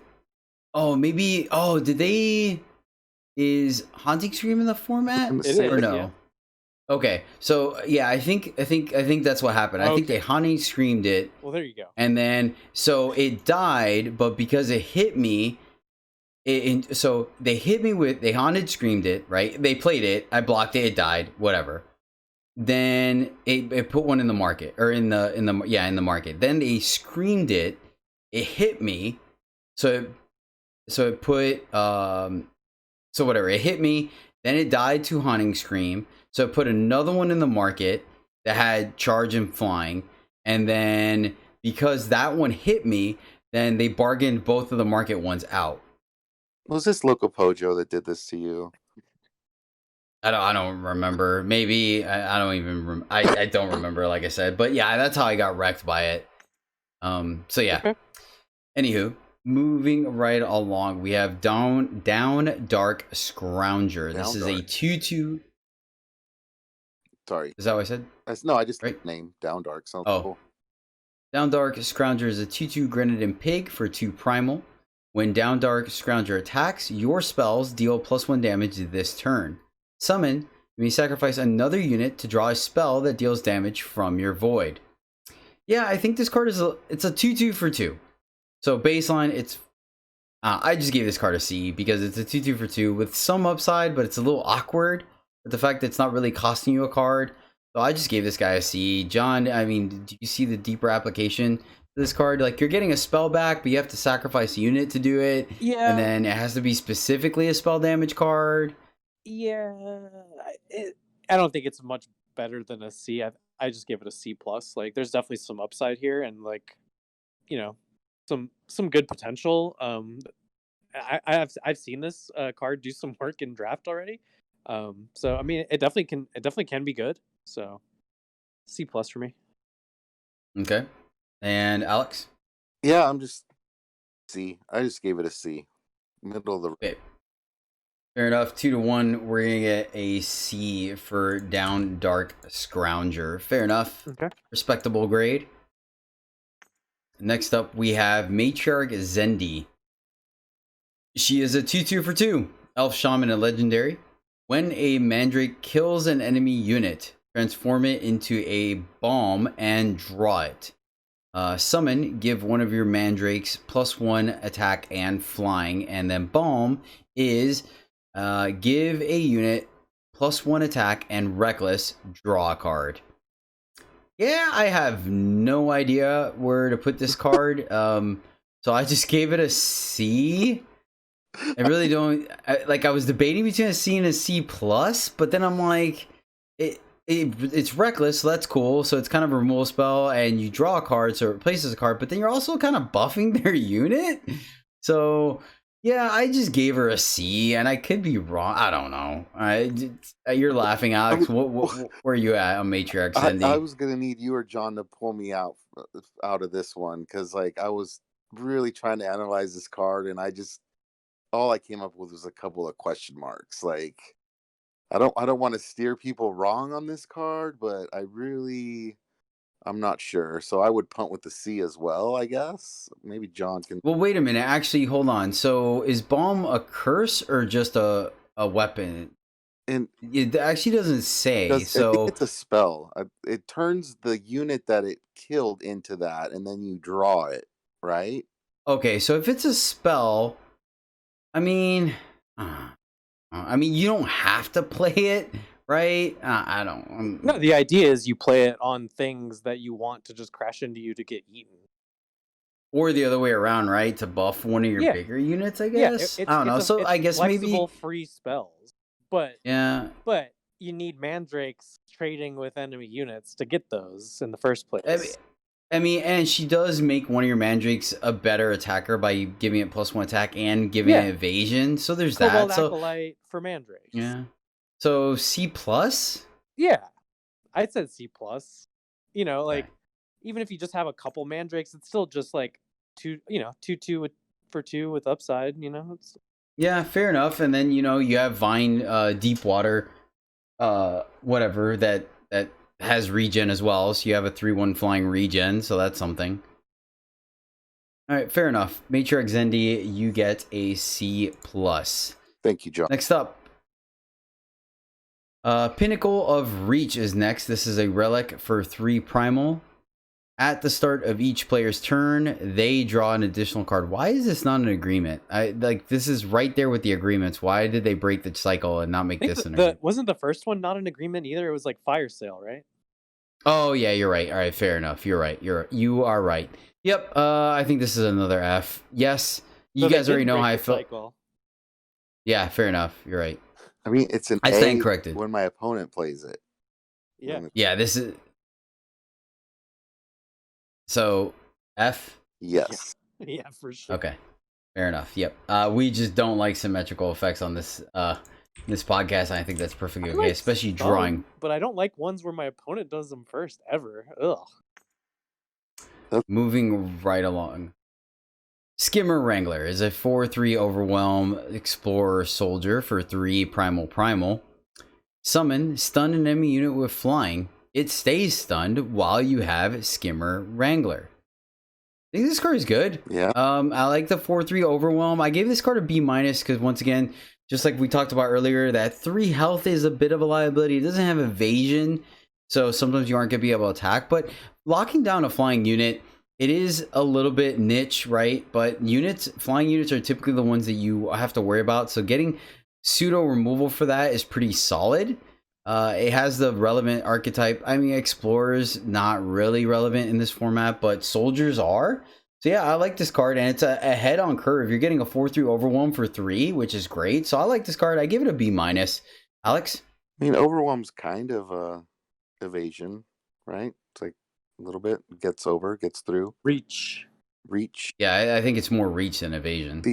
But I like it. The 4/3 for 3, that's a good aggressive body. When you hose a flyer, it's like right on. I like it at a solid B, just straight B. Okay. And John? I gave this guy a C plus before I'd play with him, and now, yeah, I think I've had at least a few decks now with a Wrangler, and I've come up on this card for sure. Definitely in the B range now. I think I would go up to a B- for my grade. Okay. Sure. Fair enough. 2-1. B minus for Skimmer Wrangler. Yeah, I think it's great. You're fine using it any which way. Replication Cell is next. It's a legendary relic for 4 primal. Summon, sacrifice a unit. Say what? But pay 4 to play a copy of the sacrificed unit. Use this ability only once per turn unless the unit is a Grenadin. I see what they did there. Like, I don't know. I didn't even give. I think this card is. It's really dependent on the quality of cards you have because. And here's my thing, right? Like, if you sacrifice like a 5/5, Sentinel, right, and so you're paying 4 to make a 5/5 every turn, right? That's pretty good, but to not go down a card that turn, you have to have 8 power, right? Play this, sacrifice the unit, and then activate it. You could do it post combat so it gets in some damage or kills something. You really have to have a really sweet summon effect for me to do this on a unit that costs less than 4. If in a pinch, if you need it, if you're just replicating like Grenamender, you're feeling pretty horrible. So I think this cost. I think the setup cost might be a little high. So, but I identify the power level to this card. I give it a C minus. I think it's not free. You are paying 4, and you do have to go down a card, and you have to have a unit in play and afford to be able to sacrifice it for a turn. But just getting, I mean, we liked Omen. What is it? The Forge. But you want to talk about the Smith or whatever? It made a 1/1 double damage golem every turn. What is that thing called? Golem Press? Golem Press. Yeah, and that was, I mean, granted, it was 2, but it only made a 1/1 double damage every turn, and you can only have 1 in play versus this one. You can make more, you can only do it once per turn, but you can't have multiples. So if, for example, if you make a 5/5 and your opponent can't deal with it, then you could just make another 5/5 and another one. So there's that. So I see the potential in this card, but I'm not sure if the setup cost is too much. So yeah, I'm on a C minus. John, where are you at on Replication Cell?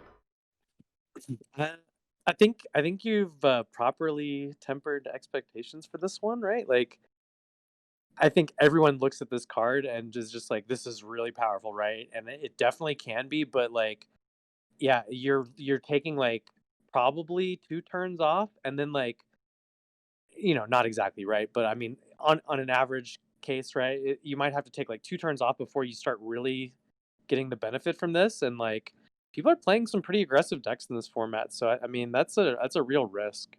And then, like you said, you got to have a unit that like to really care about this and have it be good. The unit that you sacrifice has to be like one of your win cons or something, right? So that has to already have been played and survived a turn. Your opponent sees you play your win con or your good unit, and they just want to kill it immediately, right? Like they're not trying to let that hang around for a turn or more.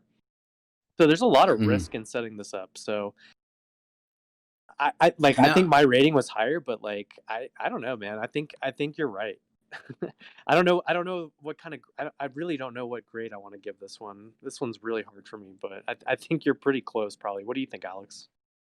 So I gave it a build around grade because it doesn't just go into any deck. You really have to have the right units to want to replicate. So I gave it a build around B. Okay. But Yeah, not... I said build around ? So yeah, I guess I'm with you then, Alex. See, and I don't think you can give it a build around grade because I mean, what's your build around? Put good units in your deck. You get what I'm saying? Basically, basically. But yeah, but you're gonna do that anyways. That's my point. And I mean, obviously, this thing can just be a complete house, right? Much like what you were saying, John. If you get high roll, you get a rare unit that's really powerful. Like let's say, for example, Molder Muck, right? You get that, and then you copy that. You're just gonna automatically win, and you're like, oh my god, how can I lose from here? But or like Metal Fang or something like that. Yeah, it's just like it's a matter of it sticking more than anything, right? Because it just basically means that like now that turn later in the game where you would draw power, you get to make a dude, like no matter what. So it's just a matter of surviving, right? You know, and you are going to get the guy, in most cases, you are going to get the guy at a discount, right? Even just the 5/5 Sentinel that we were talking about, you're paying 4 for it instead. So there's that. It's just like the whole thing where you only get to do it when you summon this relic, right? So like the timing has to be like everything has to go right for this to be great. One question, and I think it's the way I think it's going to work. If you happen to sacrifice a Barricade Basher, when you make the copy, you have to discard a card, correct? Yeah, because No? you're playing a copy of it. Yeah. Yeah, okay. And that's All a right, so that's a that's summon discard a card. So yeah, okay. So there's another kind of nombo, That's and a then I guess nombo for sure. you're getting some value if you copy something with regen, right? Because you're kind of getting 2 units. I don't know. Like I said, all right. So I'll go with you guys then. I think I'm good with a C- with this card. But yeah, we I can can go say build C around. minus or C or something. Well, what do you guys want to do for your build around? You No, guys said build let's around what? just give it a normal grade. I think, right? Yeah, I think so because, like I said, what the build around is just building a good deck. Like have good units in your deck. I mean, I So- would just probably either put it in the market or just have a very defensive deck. Yeah, I mean, like I've had good decks that it's like not based off the summon abilities, you know, just units and stuff. But yeah, I like it as a regular grade better, I think. Okay, so C- for replication cell. That was a good discussion. I like that. Next up is Tactical Superiority. This is a spell for 4 double primal. Kill each stunned enemy unit. Amplify, exhaust a soldier to draw a card. Yeah, I'm not the biggest fan of the whole stun/kill thing. We've seen that in multiple forms so far throughout the sets so far, and I'm not the biggest fan of it because I feel like you need to. The setup cost may not line up with the timing and the tempo of the deck or of the game, but at the same time, amplify somewhat free, right? You're exhausting a soldier to draw a card always feels kind of good. Yeah. But at the same time, you're paying 4 to do that, and you're also exhausting a soldier, which means you have 1 less blocker, which means you may just be spinning your wheels. So I'm not particularly high on this card. I could be wrong. I gave it another C-, and I wanted to give it, like, I wasn't sure. Like, I wanted to give it a lower grade because of the kill each stunned unit thing, but then I wanted to give it a higher grade because of the exhaust soldier. So I give it a C- only because I think both sides of it are going to have upside in some games, but the timing of it is going to be extremely crucial, right? And sometimes you're going to be in a position where you're going to want to draw cards to try to get to your answers to solve this board state, but you're not going to be able to afford to exhaust your soldiers. So, I mean, baseline, what? Are you happy with this being pay for, kill one thing, and then draw a card? That's probably good enough. So, yeah, I'm going to C-. Alex, where are you at on Tactical Superiority? I like build around B. I like the second half, the second sentence as a build around more, like just the drawing the cards. Mm-hmm. It seems easier to pull off than the stunning ones, than the kill the stun units. Mm-hmm. But that's also good if you have a stun focused deck. If you can combine the two, then that's even better. I like it at a build around B. Okay, all right. John? I gave it a build around B plus.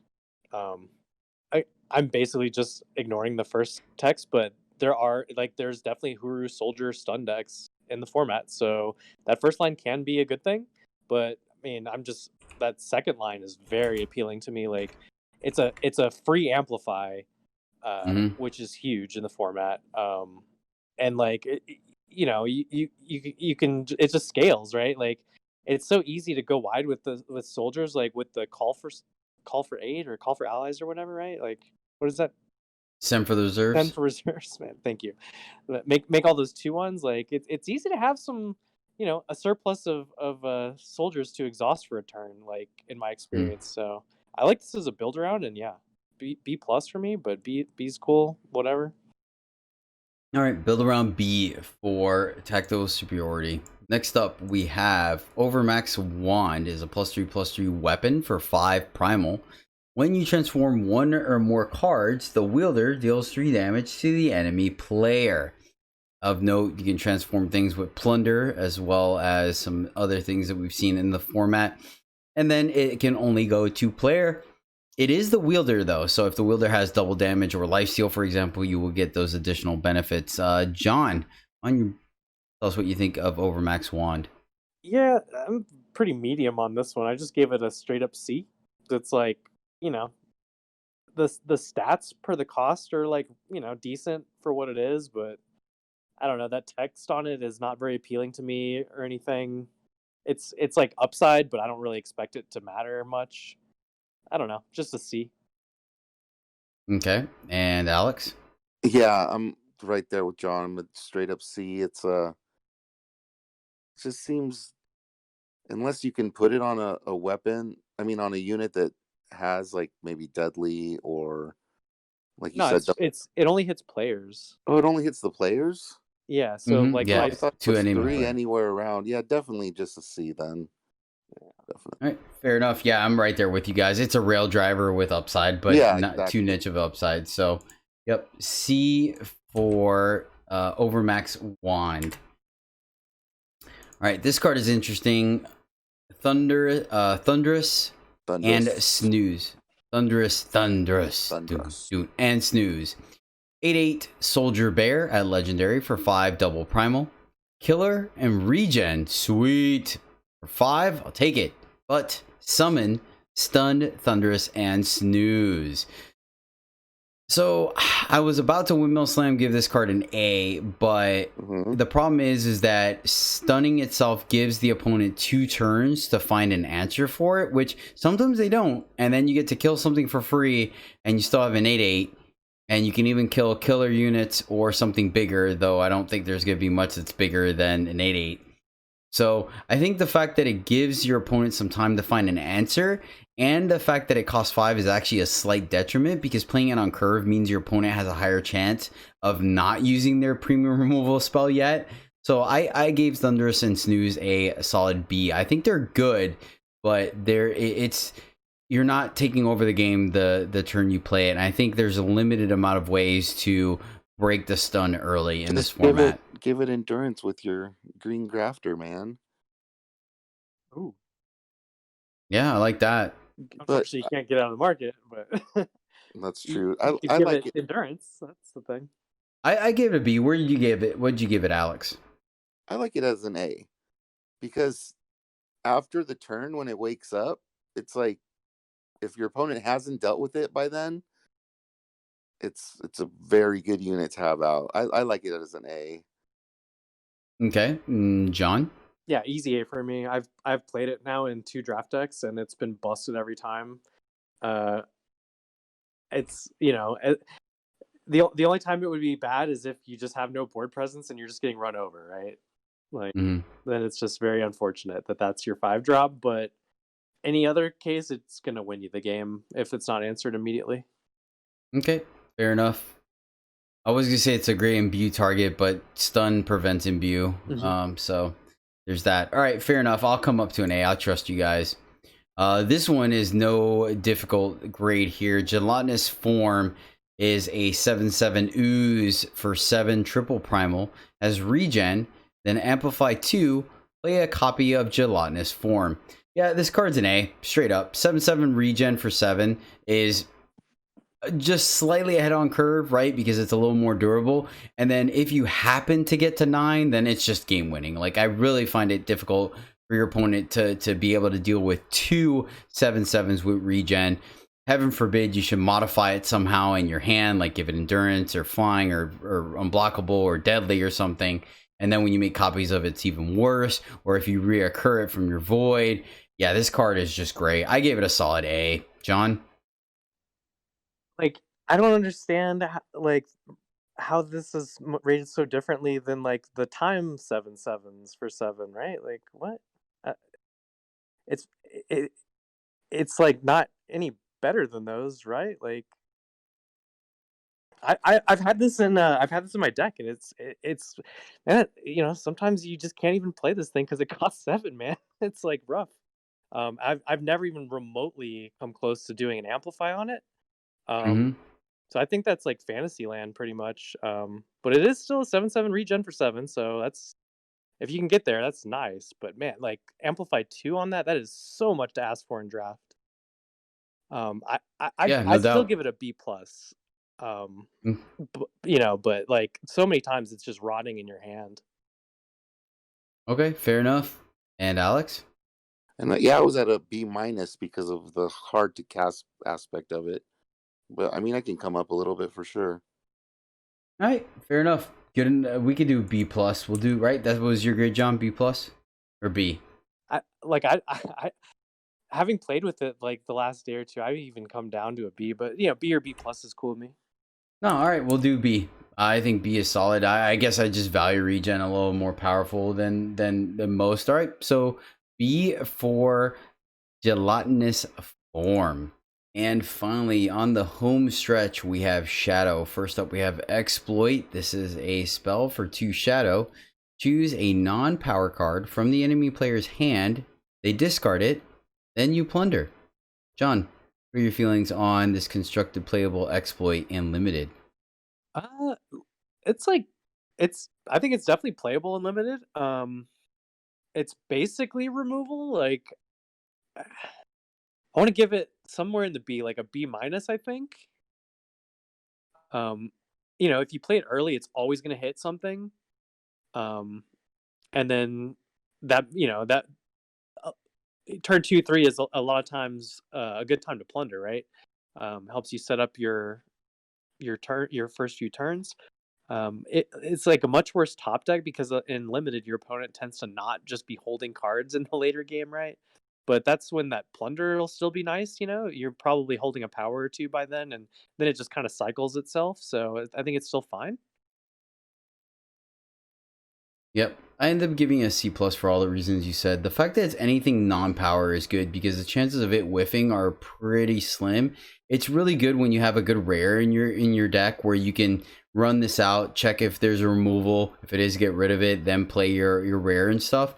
So I like this card, but at the same time, it's still just discard. The plunder, I mean, yeah, I'm gonna end up repeating what you said. So yeah, plunder, I have it as C plus. What'd you end up giving it? I said B minus. Be nice. Okay, and Alex? I really like throwing plunder onto an effect like this. I gave it a B. Okay, so easy B minus for exploit. And like I said, I could easily be the C plus is probably a little low just because of the fact that every other version of this card has like stipulations versus this one doesn't. It's like unless if their hand's full of power, like if your opponent accidentally kept their first hand with nothing in it. Yeah, and there's also that too, right? Like you said, sometimes playing something like this on turn 2 or 3 and it can like completely throw off your opponent's game plan. If they're like, well, I have all these 5 drops, but I do have a 2 drop, so I should be good. You get rid of the 2 drop and now they're not doing anything. It's like, man. So I got you. Yeah, and just the information is very valuable. Right? Yeah, very true. Very true. Very true. Next up is Shadow Creeper. Is a 3/1 Mandrake for 2 Shadow. Nothing can have Aegis, which not really that big of a deal in this format. There's not too much Aegis running around. I won't be surprised if the next format, though, when they flip the script, they add Aegis to it. Ultimate, pay 5 and discard a card to kill an enemy unit. Yeah, I like this card. I give it a solid B. A 3/1 for 2 is fine. Once again, I have an issue with X1s in this format because there are plenty of ways to deal with them. But the fact that you can pay 5, discard a power or a 2 drop or something to straight up kill a unit is extremely powerful. And then, of course, it's a Mandrake. So you get the ultimate bonus as well as gain buff from other Mandrakes. I like this guy. I give him a solid B. It is a little telegraphed because of the fact that the ultimate does cost 5. So if you want to do it in the same turn, you have to wait till, you have 7 power to do it, which is a lot, but I like this card. Alex, where are you at on Shadow Creeper? Yeah, I mean, 7 power is a lot, but that's, a lot more doable than some of these other expensive things we've seen. I like it for everything that you said. All the combination of all the aspects makes it a solid B for me. And then you're not disappointed drawing it late either, because even if you can't really make use of the 3/1, you still get that kill ultimate. So yeah, it's good anywhere in the curve. If you just need to, you play it as a 3 drop or you run out on 4 to be able to activate the following turn. John? Yeah, I like this guy a lot. Only 1 shadow to play, right? So it means it's splashable removal. I give it a B plus, so I like it just a little bit more than you guys even. All right. So we'll even out at a B for Shadow Creeper. Yeah, I totally splashed for this card as well, actually, which is kind of funny because I ended up drafting 2 of them. And I was like, well, it's removal, so we're splashing it. Molder Muck is next. Shout out to Cassandra. This is his custom card. This is a 4/4 ooze at rare for 3 shadow. Decay. And then when Molder Muck attacks or blocks, it deals 1 damage to itself. Then play an exact copy of it. Exact copy is worded specifically so you can't do like killer chains and things like that, or copy regens. So if it has an expended battle skill on it, i.e. like regen or killer, the copy will still have that expended. It won't be refreshed. This is an army on a stick. It is a 4/4. Then when it attacks, it creates 2 3/3s. Then when it attacks again, those split into the 2 2/2s. You can make an army. It does the exact same thing on defense as well. If it blocks, it'll make a copy of itself and then it blocks. So realize that if you're blocking this 4/4 against their 4/4, you're going to end up blocking with a 3/3. But it does have decay, so that's still relevant. Alex, what do you think of Molder Muck? I mean, it's just an A, right? Like you said, army on a stick. Could take over a game. Granted, it could go too far and create a pretty annoying board state, but I like it at an A. Of note, once it gets down to the 1/1 section, it will block and then kill itself, and that's effective. But if it's a 1/1 on attacking, it will ping itself as it attacks, and so the opponent doesn't even have to block it. Just FYI for that. Yeah, I gave it an A as well. John, what do you think? I think you're muted again. Man, my bad. Yeah, the double shadow is a thing for me on, as a 3-drop rate. And like you just mentioned, like this thing cannot actually, like it just can't keep going. Like it stops when they're 1/1s, so it can't, like even on an empty board, it can't necessarily kill your opponent. And I've had that happen to me. I had someone just swinging away with this thing, and the board's full of these Molder Mucks, and I'm like, well, now what are you gonna do? Like, nothing. Turns out nothing. And you can still win that game. So it's not like, I don't think it's quite A tier for me. But it's very good. And there's a lot of utility in making a bunch of dudes. You can sacrifice them. You can fill up your void. Like there's a lot of synergy here. So I think you can push it into A territory in the right deck. But just as a normal unit, B plus for me. Okay, so A minus I think is the average, right? 2 A's and a B. Sure. So A minus for Molder Muck. Once again, shout out to Cassendrath. We have a bunch of custom cards coming off in the next set, because I think like there's 3 in the works right now from other streamers. I wonder if there's more we don't even know about. Maybe there could be. It'd be unfortunate if we don't know about it, because it'd be cool to give them some recognition, for the people that cash it in, since they don't add the name to the card or anything like that. Maybe they should. Next up is Razor Blades, which is a spell for 3 double shadow, deal 1 damage. Play 1/1 Razor Bots with deadly equal to the damage Razor Blades deals.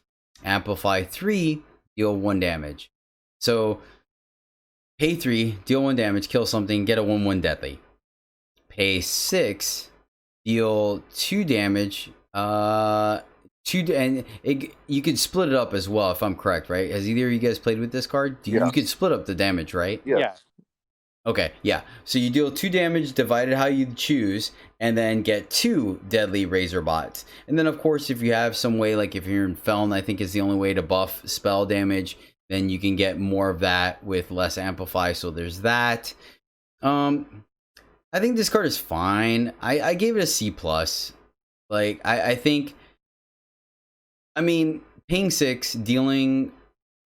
Yeah, 6 is my issue. Like, I think you're getting your cards worth of value, but it's also not like the end-all be-all, and your opponent can play around it. I think this card is good, but I don't think it's broken. So I gave it a C+, but it could probably maybe play out as a B-. I'm not 100% sure. John, what do you think of Razor Blades? Yeah, exactly what you said. Like, I had it rated at a C+, and now I've played with it, and now I rate it as a B-. Like, Oh, okay, cool. It just Sweet. played out in the meta just so good. Like, between countering, bashers with the deadly guy and annoying, like, flyers with the 1 damage, and doing both of those on 1 card, so it's like a 2-for-1. It's good. And that's just for the 3 power. It can become like, a 4-for-1 when you pay 6. Like, it's good. It's nice and flexible. Sweet. All right. Nice. Awesome. I'm glad my theory crafting worked out. Yeah, you're spot John on. or Alex, what do you think of Razor Blades? Yeah, like it's a card that I had to see played against me to think higher of, because I was on a solid just straight C. But when my opponent, the 1/1 deadlies that are left behind are just super annoying. So yeah, I could see it easily being a B minus. All right, fair enough. So B minus for Razor Blades. Of course, Razor bots are Grenadins as well. So there's a little bit of, right? Yeah. Oh, shoot. It doesn't say. They are Grenadins, right? I'm pretty sure they are. Yes, they are right. So there's some added synergy there as well. Just throwing that out there. Next up, we have Reappropriator. This is a 3/1 Valkyrie at rare for 3 double shadow. Flying regen. Summon, steal an enemy relic while Reappropriator has attack equal to or greater than the relic's cost. So, yeah, I like this card. We already like Street Side Monitor, which is a 2/1 flying regen for 3 that does some work. This guy is a little bit stronger at a 3/1, and the fact that you have a summon effect that gives you a bonus of stealing like munitions, stealing Amber Lock, stealing maybe a smaller weapon or something like that. It's not always going to hit, but sometimes it's going to. Heaven forbid you get to steal your opponent's what's it called? Your opponent's Waystone Gate or something, if they have like a busted rare or something. Oh geez. Yeah, I like this card. I gave it a C plus, and it might be a B minus as well, but once again, I'm just kind of treating it like an upgraded Street Side Monitor. I think Street Side Monitor is a C plus. So it could be a B if you steal something legit. And obviously, once again, they are playing stealing munitions is nice because then you could play the weapons on this guy. That just makes it that much better. So, but yeah, I give him a C plus. I like him though. Alex, where are you at on Reappropriator? I'm on a solid B. I love the regen on the 3/1 aggressive flyer, and there's so many relics. It's not that hard to steal one, like Shadow Sea. Oh gosh, or Okessa's audience. Okessa, yeah, I just did that today. You're right. You're right. Actually, you're right. That's on me. I completely forgot about Okessa's audience. Yeah, never mind. This card's a B. Yep. So just like if your opponent's playing Shadow and you're questioning popping off your audience, just that's something to bear in mind. Mm-hmm. But yeah, I like it at a B. Okay. And John? Yeah, Alex filled in the gaps there with the early relics in the format. I had a game today. I had 2 of these in my deck. They were so good. And like my opponent played a Talon of Nostrix on 2, and then on 3 I stole it, and then like killed their auto tread with their own thing, and like then the next turn I think I played like Consuming Greed and ate their I ate their Talon of Nostrix and made like a 6/4 or whatever. It was so cool. Yeah, Reappropriator and that guy are best friends. The yeah. Anyway, I gave this guy a B. Love this guy. Yep. Reappropriator is a solid B. This one's another easy grade. Shadow Sea Rising is probably going to win the award for the most past rare I've ever seen. 3 shadow, a relic for 3 shadow. When any player plays a spell, they deal 2 damage to themselves. This is just some kind of weird constructed market tech. This is an F and limited. I don't think you play even like we don't have a Skycrag Spells Matters deck in this format, which is like probably the thing this would hate on the most. In most cases, people are running somewhere between 3 to 5 spells in their deck. That means that they may play 2. So yeah, no, this card's an F. Anyone have anything different to say? Is this one the worst of the series? Is this the F minus of the bunch? Yeah, I could see that F minus. Yeah, no doubt. Yes, Alex. Yeah, let's troll this one with an F minus. All right, F minus for Shadow Sea Rising. I think that has something to do with the lore. I think that's why Bastion Ascending or Ascending Bastion or whatever is a city built on a tower. I think because the sea keeps rising on it. I don't know. I haven't read the story yet if they've even released one for it, but something about a boat. I don't know. Didn't read it. All right, fair enough. A-Wrench. There's no N there. So A-Wrench Razor Shaper is a 1/3 Valkyrie at Legendary for 4 Shadow. It's super cool artwork. Flying. When one of your Grenadins die, or when one of your Grenadins dies, each unit and weapon in your hand it's +1 attack. Summon, play a 1/1 Razorbot with deadly equal to Arex attack.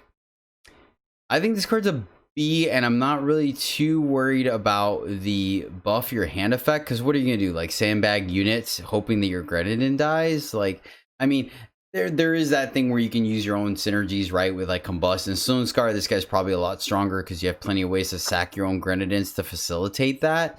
But I'm perfectly fine with this just being a 1/3 flyer that leaves a relevant blocker on the board, so you can start swinging in with Arak if you have a way to pump him up.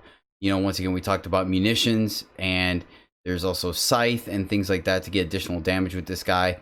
And then, yeah, if you have a way of buffing him in your hand or in your market, that's a plus, right? Having him in the market, grabbing him with a grafter, it automatically gives him a +1 to attack. So you get 2 Razor Bots. Now, we already talked about Razor Blades earlier. So this card goes up in value. But yeah, this card kind of gives you exactly what you want. You want an evasive threat, and it gives you a defender that trades up. So I like this guy. I give him a solid B. John? I think you basically said all of it. He's just a solid guy that brings a friend, and that friend is like we've talked about how much we like these deadly little Razor Bots in the format. So yeah, solid B for me. Yeah, Alex? For those reasons, I gave it a B+, so we'll give it a B. All right, awesome. Yeah, I mean, you're still kind of getting, I mean, I guess you're getting 2/4 worth of stats for 4, but 1/3 is not completely broken. But yeah, I like this guy. All right, here's another constructed card in my opinion. Toll of Warfare is a spell for 4 double shadow. The enemy player discards each card with cost 6 or more from their hand and mark it. Then each card in their void gets void bound.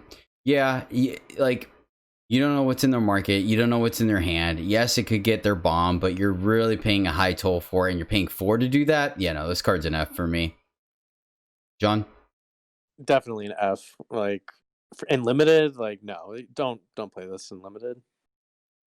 Alex? Okay, I was worried that you guys would think I was crazy that I gave this one an F, but okay, F. No, No. it's like this is the kind of card that when you play it, it probably does nothing. Like in most games or whatever, you're just going down a card for no reason. Mm-hmm. And then Here we go. our opponents are going to do it to us, and we're going to be very sad. So whatever.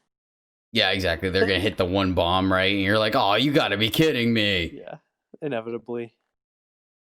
Next up, we have Diabolic Machinations. This is a spell for 6 triple shadow. Correction.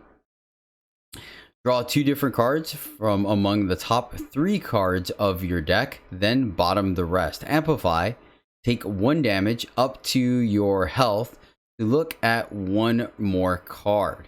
So essentially, you play this 6, look at the top 3, pick 2 of those cards, and then bottom the other one. Then, if you play it, or option, you can play the 6, play it, then take damage. Let's say, for example, take additional 3 damage, and then you get to look at the top 6 cards of your deck and still pick 2 and put those in your hand and bottom the rest. So there's constructed deck with this that combos off, including the other rare we talked about earlier, and Overcharger. What do you think about Diabolic Machinations, John? I don't think I'm into this for limited, right? Like, it's no matter what, you're only drawing 2. You're just paying extra for a little extra filtering or whatever. Like, it's just so slow. But it could save your bacon in a certain situation, but in that situation, you probably can't dig very deep, right? Because you're in a situation, your life is probably low. So I don't know. I don't think this is good and limited. Maybe it does draw you 2 for 6. I mean, I think it's probably playable though, right? Like, drawing some cards and whatever. I'd probably just want to put it in my market, I guess, but I don't know. C minus, D plus or something. What do you guys think? Yeah, it's difficult to evaluate because the fact that you kind of get to pick and choose 2 cards, you are going up a card. In limited, we talk about using your life as a resource. I think this card might be less advantageous for me in particular because I do use my life as a resource to take some hits quite frequently and pretty liberally. So I may not have the life to expend with this card. But I think the fact that, like you said, it could essentially, to quote you, save your bacon in certain situations, is quite powerful if you do have the life to play around with. But I'm kind of with you. I was sitting at a similar D plus, C minus range, and just because of my personal play style, I gave this a D plus. Because I just can't imagine you having such a backbreaking card in your deck that you're willing to pay a bunch of life for it to like to go digging for it, you know? Yeah. So that's where I'm at on it. Alex, where do you think about Diabolic Machinations? I mean, like your example, like you pay 3 life, lets you look at 6 cards, and then you pick 2 of those cards. Is that how that works? Correct. I mean, that's a big chunk of your deck. I mean, just say using that as the example, you can make it even more cards if your life total's okay. You can like look at 10 cards or something and just pull out the 2 cards that are gonna win the game, maybe, Like your removal spell and your bomb or something. like so for that reason I gave it a C, but it granted late in the game, and if you're really hurting, you can't even really cast it, right? Like, you Yeah. can't. Yeah, it even says on there like you can only go to 1 or whatever, right? You can't kill yourself. But it's like Yeah, the issue to that too is the fact that this spell does cost 6, so you're very hard pressed to be able to go look for those cards and then play them that turn as well. yeah, you have to That's be my like problem with it. stable when you do it, basically. Yeah. So it's like good in a board stall. It I guess it's good when you're ahead, maybe, but it's horrible when you're behind. So yeah, I don't know. So D plus then. D plus. Yeah, it has some application. It's definitely not a do nothing, but it's a little clunky for sure. Yeah. All right. Well, Snapix Deathstalker is next, and yeah, it's pretty much a snap pick. So Direwolf made this one easy on us. This is a legendary beast for 6 shadow. Snapix is a 2/4 lifesteal regen. When you amplify a card, Snapix gets +2 attack for each amplify. So this is a permanent buff to it. So that's sweet with lifesteal and regen. And then there's more. When Snapix regenerates, it deals its attack in damage to the enemy player. Once again, it can only go face. You can't use it to kill a unit, but there is lifesteal tacked onto it. So you are getting additional benefit there, as we see with things like Fear Tracker and whatnot, where the lifesteal on damage kind of gives you a decent swing. So sending it over to you, Alex, where are you at on Snapix Deathstalker? On the Deathstalker, I gave him a B minus because there's a lot of things that you can do with this unit, and it's pretty powerful. I don't know. I mean, I don't think it's an A because of the cost, but I like it at a B minus. Okay, and then John. Yeah, and I'm actually just slightly lower at a C plus because of the cost. Like the stats are anemic for the 6, cost. I don't know. There's definitely, it can help you stabilize a little bit depending on the board state, right? Because of the life swing potential. But if your opponent has big units, this is just gonna be a very sad 6 drop.